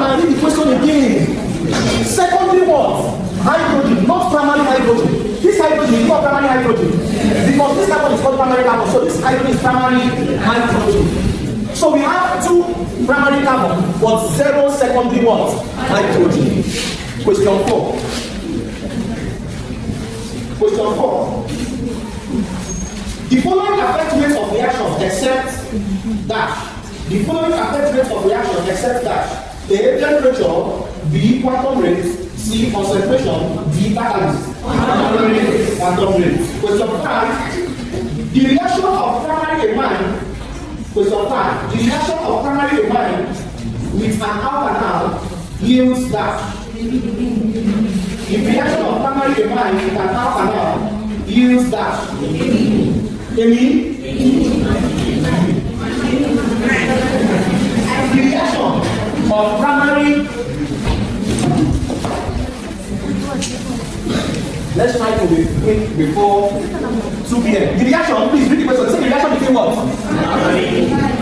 And what?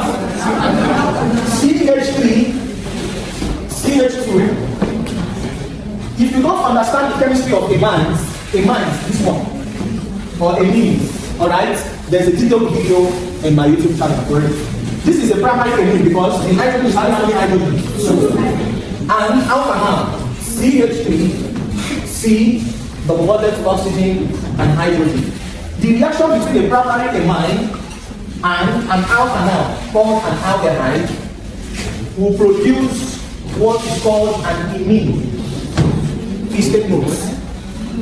Primary amine plus alcohol will produce what is called an amine. But secondary amine, such as CH3, CH2, secondary amine, this secondary amine, I believe you can name it, with an alkyl will produce what is called an N-amine. Why is this En here? Because there is a double bond. N-amine. This one is just amine. Primary amine will produce an amine, but secondary amine will produce an N-amine. Please take notes. Let me give you an example of this reaction in products. What is called an amine? Alright? What is called an amine? So you understand it better. But please don't forget this. Primary amine, like this one is called ethane what? Amine. This one is called N-methyl what? Ethane amine. This is N what? Methyl ethane amine.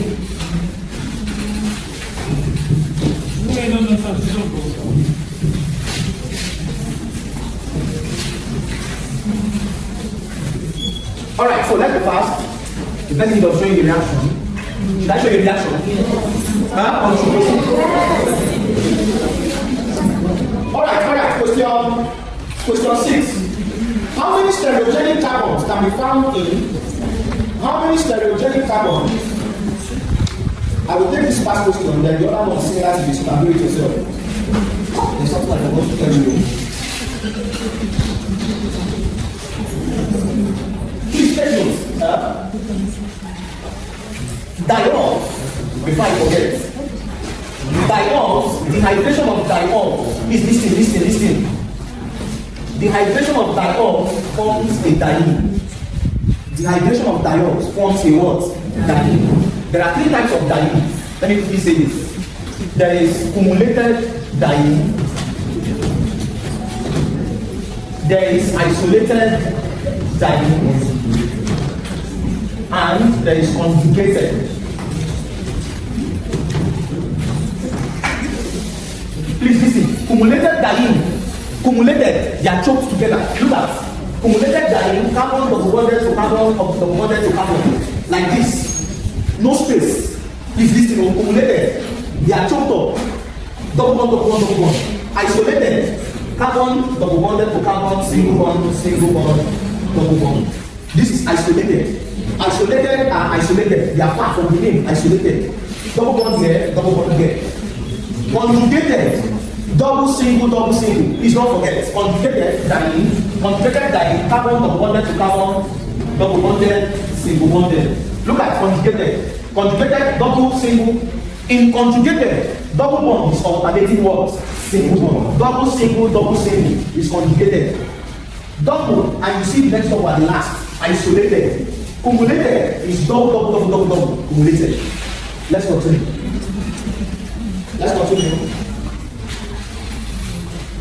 How many stereogenic carbons can be found in 3,4-dimethyl hexane 3,4-diol? 3,4-dimethyl hexane 3,4-diol. How many stereogenic carbons can be found in 3,4-dimethyl hexane 3,4-diol? 3,4-dimethyl hexane 3,4-diol.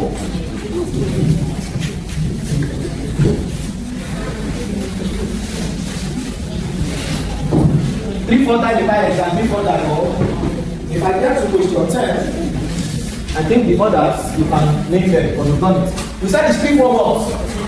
Dimethyl hexane what? 3,4-diol. Please let me explain what is called a stereogenic center. Alright? After this question 7, question 8, and question 10, we'll call it a day. Okay? 3,4-dimethyl hexane 3,4-diol. A stereogenic center, if I have a carbon, and this carbon is having CH3, hydrogen, bromine, and fluorine. Please listen. Listen, please. This carbon here, the right is CH3, down is hydrogen, here is bromine, here is fluorine. Provided none of the substituents is repeated. See, if I have hydrogen here, and I have hydrogen here, this carbon is not a chiral carbon or a stereogenic carbon. Chiral carbon is the same thing as stereogenic carbon. Chiral carbon is the same thing as what? Stereogenic carbon. Chiral carbon is the same thing as stereogenic carbon. Alright? A stereogenic carbon or a chiral carbon is this thing. It's a carbon that has different substituents. No substituent is the same. This carbon up is fluoro, by the side is bromine, methyl, and hydrogen. No one is appearing more than once. It makes this carbon a stereogenic what? Carbon. And this center is called a stereogenic what? Center. A stereogenic center is a center where you have a stereogenic what? Carbon. Now let's draw the structure of this. Let's draw the structure of this. After this, alright? Let's listen on. After this, I will teach you can't involve priority. Please listen. 3,4-dimethyl hexane 3. 1, 2, 3, 4, 5, and what? 6. Since they said hexane 3, 4, it means the OH is at 3 and what? 4. 1, 2, 3, OH. And what? OH. 1, 2, 3, 4. At carbon 3 and 4, I have the OH. And at the same carbon 3 and 4, you have 2 what? Inside. So CH3 and what? CH3. This is 2 hydrogen. CH3.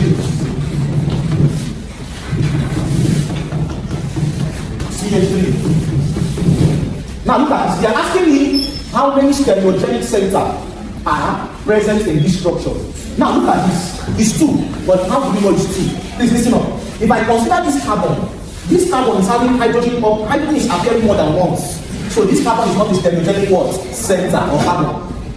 This carbon is not, isn't it? Because you have the same hydrogen appearing up and where? Down. We come to this carbon now. This carbon, this one here, this carbon. Down, you're having what? OH. Up, you're having CH3. By the left, you're having CH3, isn't it? CH what? 2. And by the right, you're having something different from here like this, isn't it? Yes. So this carbon is a stereogenic what? Carbon. Because what is by the right, left, up and down are all what? Different. You go to the next one, this carbon, this next one.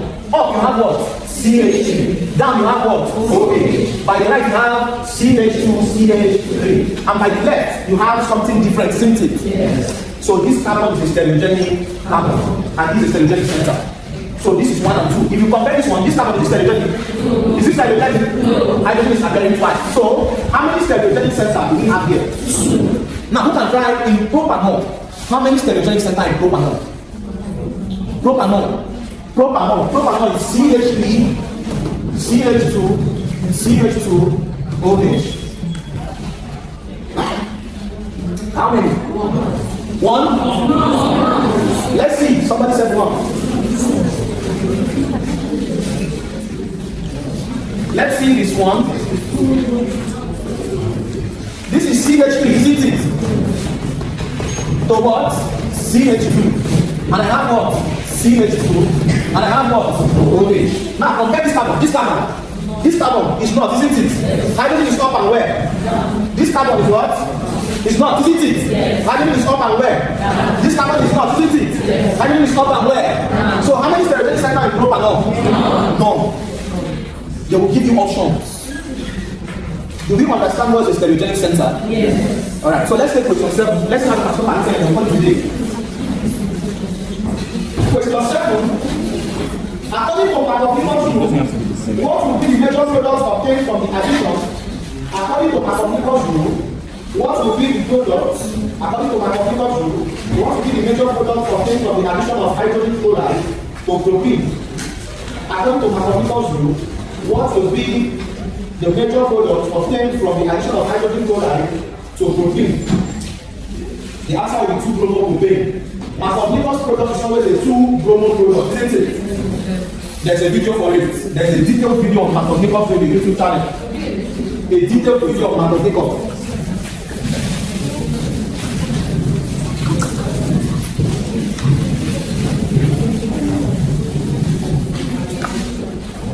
Markovnikov applies to only unsymmetrical what? Alkene. This is propene. This is unsymmetrical. So when you add hydrogen chloride to this, Markovnikov, when you add hydrogen chloride to this, Markovnikov is saying these two carbons having the double bond. Markovnikov is this thing. There's a detailed video on this. Markovnikov is saying add hydrogen to the carbon having more, and add the halogen to the carbon having what? Less. So that we have CH what? 3, CH and what? Cl, and this is CH what? 3. Markovnikov does not have the catalyst. Addition of hydrogen halide to an unsymmetric alkene. There was a question they asked. Ethene, CH2 double bond to CH2. If you pass ethene through hydrogen bromide, what will be the product? No reaction. I sent it in the video. I explained it in the video. Why is it no reaction? Because this is a what? Symmetric. But this one is what? Unsymmetric. Markovnikov's rule applies to only what? Unsymmetric. Alright. This is a 2-bromo-propane. Question 8. Question 8. We'll stop at 10 on Monday. We'll continue. On Monday by 10 a.m. we'll continue. Question 8. The reaction of an alkylhalide with alcohol forms a dash. The reaction of an alkylhalide with alcohol forms what? Ether, isn't it? Very good.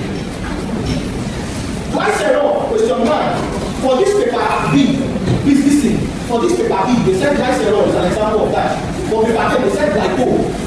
For paper B, glycerol is an example of dash alcohol. What's the example? Is it dihydrogen mono or tri? Trihydrogen. Another name for glycerol is what? Is what? Propan 1, 2, 3, triol.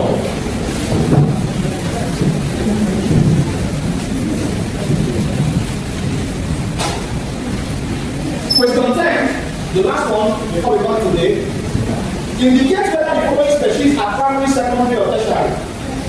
Indicate whether the following species are primary, secondary, or tertiary. Hence, name them. Hence, name them. Hence, name them. The first structure is this. Decide to indicate whether the following are primary, secondary, or tertiary. The first one is CH3. CH3, BRO, CH3. Primary, secondary, or tertiary alkylhalides. Which one? What's the answer? Tertiary, isn't it? Yes. Now let's play this. 1, 2, what? At about 2 you have bromo, at about 2 you have what? So this is what? 2 bromo, 2 what? Methyl. What? Propane. The second one.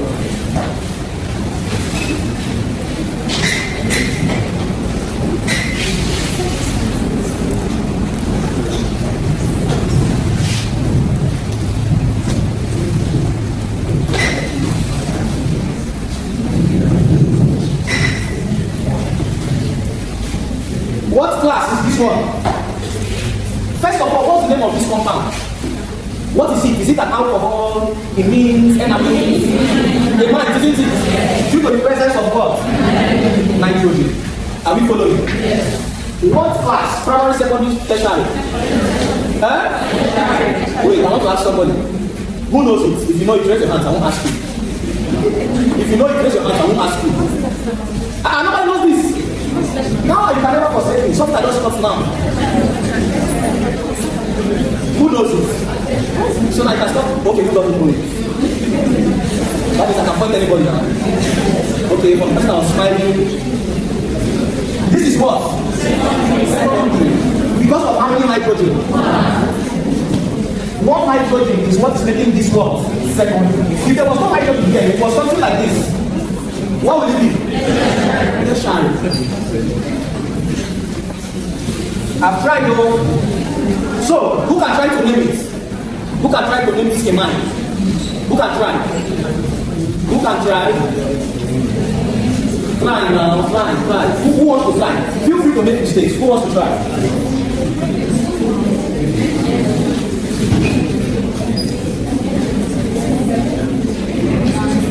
You want to try that? Try. Wait, somebody wants to try. You say it. Yes.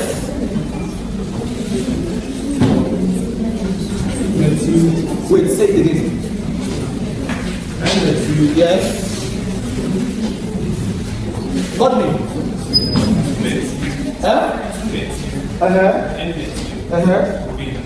Propane.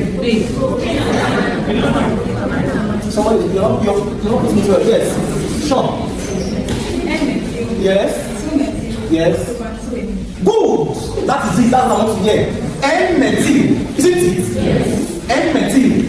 N-methyl. This is 1, this is what? 2, and this is what? 3. N-methyl. You start with the N substituent. If it was 2CH3 here, what would it be? N-dimethyl. Isn't it? But since it is not 2-methyl, this is N-methyl, 2 what? Methyl. Propan, what amine? 2 amine. The amine is not like carbon 2. I have tried.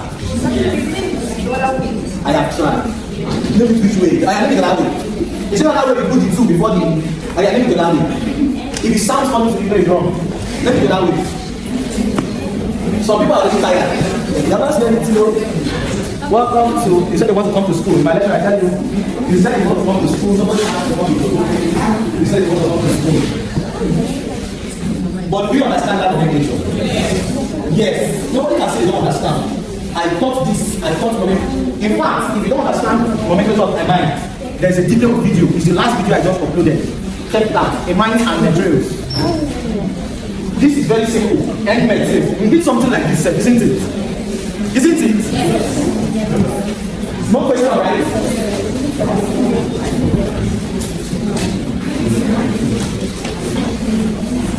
Give the structure of the following. Is there any other answer? You have to go to your task. If you have a question, feel free to ask. If you don't understand it, feel free to ask. Okay. Give the structures of the following. Give the structures of the following. Number 1.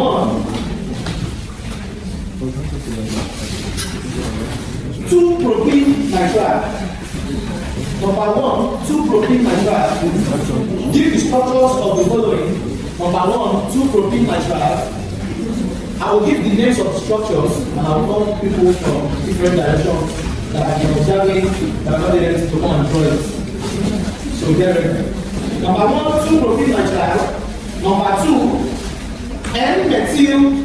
Number 2, N-methyl butan 2 amine. N-methyl butan 2 amine. N-methyl butan 2 amine. N-methyl butan 2 amine. Number 3, methoxyethane. Number 3, methoxyethane. Number 3, methoxyethane. Number 4, butan 1,3-diol. Number 4, butan 1,3-diol. And number 5, NN dimethyl, NN dimethyl, butanamine, NN dimethyl butanamine, NN dimethyl butanamine.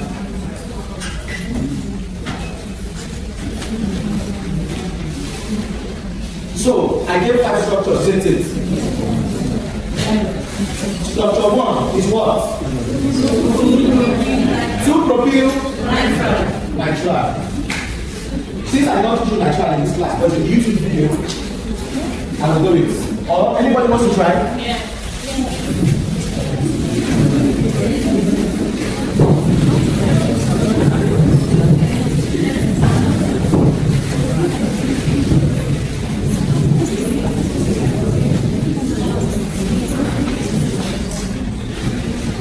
Okay, let's start. Number 1, I'll do number 1. Someone come and do number 2. Number 1, we said 2 what? 2-propyl, right? Yeah. Nitrile. Now, there's something about nitrile. Please listen. In nomenclature of nitrile, we do not remove E. Please listen. In nomenclature of nitrile, in writing the nomenclature, we do not remove what? E. But in amines, we remove what? E. 2-propyl nitrile. What makes, see, whenever you say something is called a nitrile, it has a cyano functional group. What is a cyano? Carbon rebonded to nitrogen. Please listen. 2-propyl nitrile. 1, carbon 1, carbon 2, and carbon what? 3. Please observe. Carbon 1. This is carbon triple bonded to what? Nitrogen. Carbon 1, carbon what? 2, and carbon 3. At carbon 2, you have a double bond. Look at what I'm doing. In essence, this structure is this.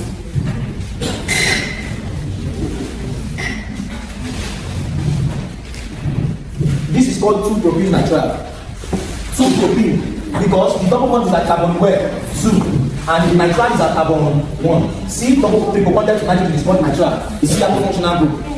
Alright? Are we following? Yes. Number 2 is which one? N what? N-methyl. But what? Butan. So amine. Who wants to try this? Who wants to try? Feel free. Make mistakes. That's why you're here. Don't worry, nobody will laugh at you. And in the text, you can use line structure, you can use, but preferably, if they say give the structure, please listen. In text, if they say give the structure, do it like this. You know what I'm saying, right? You see what this is what they call structure. This is structure, you are showing the bonding. If they say in your text, which I know they will tell you, give the structure of 2-methylpropane. Don't go and do something like this. 1, 2, 3. That's it. This normally you know that this 2-methylpropane. 2-methylpropane. But when they say give the structure, what they do is arrowhead. You get it? It's arrowhead, it's not 2-methylpropane. You know that I like the hard way in organic chemistry. This organic chemistry, and the person can maybe do that. But let not feel free. It's time. Do what you want to do. I was busy using line structure when the result came out. I don't want to, what I saw, my mouth cannot explain. Because imagine people you thought they are getting 25, 26 over 30, and you teacher, they are getting below 10. Why? And use line structures. I wanted to show them improve. Like that. I was just freestyling. And that man, he said freestyle. So I told him back, I left the space they gave me, and I was freestyling. My freestyle gave me 8 over 30. And I learned the hard way. So if you see that word, give structure. Please read the question again. Don't be in a rush. Give the structure. Give the structure. Please show the bonding like this. Don't go and do line structure. Alright, so let's see who got it. We said N-methyl butan 2 amine. N-methyl butan 2 amine. 1, 2, 3, 4. 1, 2, 3, 4. 1, 2, 3, 4. Okay, N-methyl butan 2 amine. Are they correct? Is this one correct? Let's take the fact. Let's give structure, right? But is this correct? 1, 2, 3, 4. 1, 2, 3, 4. This. Let's take this to the nitrogen. But if you're drawing your structure, it should be very clear. Right? 1, 2, 3, 4. So this is N-methyl, butan 2 what? This is correct. 1, 2, this is correct. 1, 2, this is correct. The three answers are correct. Yes, please give them a round of applause. You think it's easy to come out here and write on the board? You'll be shaking it. Some persons stage fright. If I ask you to come here and look, it's good to fail, alright? It's good to fail. You fail, and that's why I'm telling you, fail professionally, you fail, you get up again, you fail. But don't try that failure in medical course. In medical course, you fail, you remain there, don't get up again. Medical course, you fail, you remain there, and like that will stop on you. Alright, so the third one is which one? After this, I'll what's the third one? Ethoxy what? Okay, methoxy. Methoxy what? Ethane. Methoxy ethane. This is going to be CH what? 3.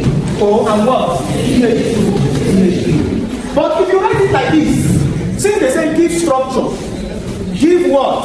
Structure. Please write it like this. So I know why I'm saying this. No matter how small, the space they get there is actually moderate. So this is what is called structure. This is structure. This one is not structure. This is condensed form. This one is structural form. Is this the last one? This is methoxy ethane. What's the last one, please?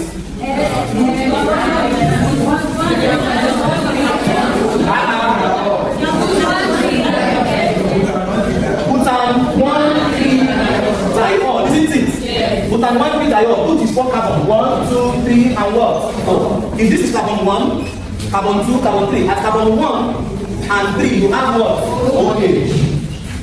And since the side structure, please show the structure like this. Let me tell you one mistake students make. Please listen. See, let me tell you something. Do you know that? Please listen.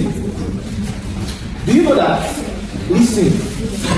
Comma, hyphen are major rules in aliphatic nomenclature. If I'm writing 2,2 dimethyl pentane or propane, if you do not put this comma, is what? If you do not put a hyphen, there is a high probability that you won't get that question correct. You got the nomenclature, please listen attentively. If this is for nomenclature, comma and hyphen is very, very what? Important. In drawing the structure, please listen up. If you do something like this, carbon to carbon to carbon. First carbon is in RSU. That carbon is where? Transamadi. The other one is brutal. So look at this. If you do something like some people that some persons, their bone is abnormally long. I know what I'm saying. Some persons, their bone is like this. You will see it. This is not, they don't have this type of thing. I've seen some persons, they will just put something like this, and the hydrogen will be facing on that side. The bone is facing on that side. Please be careful about this. It's looking very funny, but it's not as we take so many persons to. You see these basic things, you might know the name of the structure, but to write it is the issue. If you're writing carbon to carbon simple bond, your bond should not be abnormally long. This microset is abnormally long. This to this, your hydrogen to be bonded directly, not the one you use dots. Please take notes. So, I'm saying that because of this. This is butan 1,3 what? Diol. Butan 1,3 diol is an example of what? Dehydration, isn't it? If you dehydrate butan 1,3 diol, who can tell us what type of dehydration we're going to have? Dehydration of diol gives us what? Diol. What type of diol? Who can try? We're ramping up with this.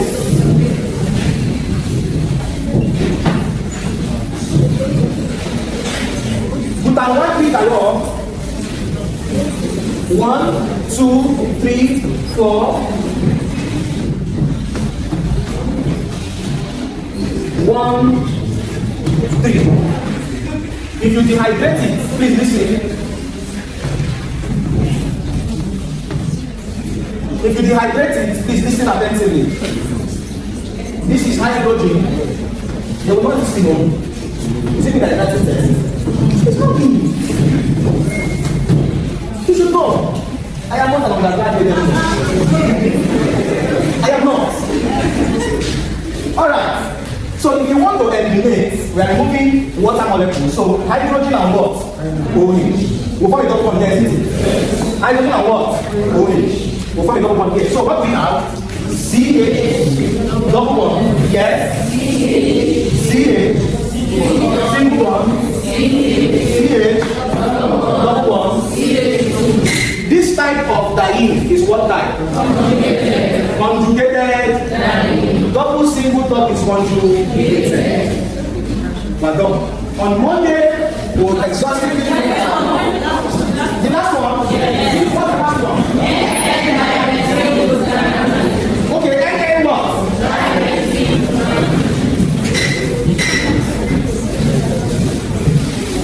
Who can try that one? One person. Who can try it? NN dimethyl. NN dimethyl.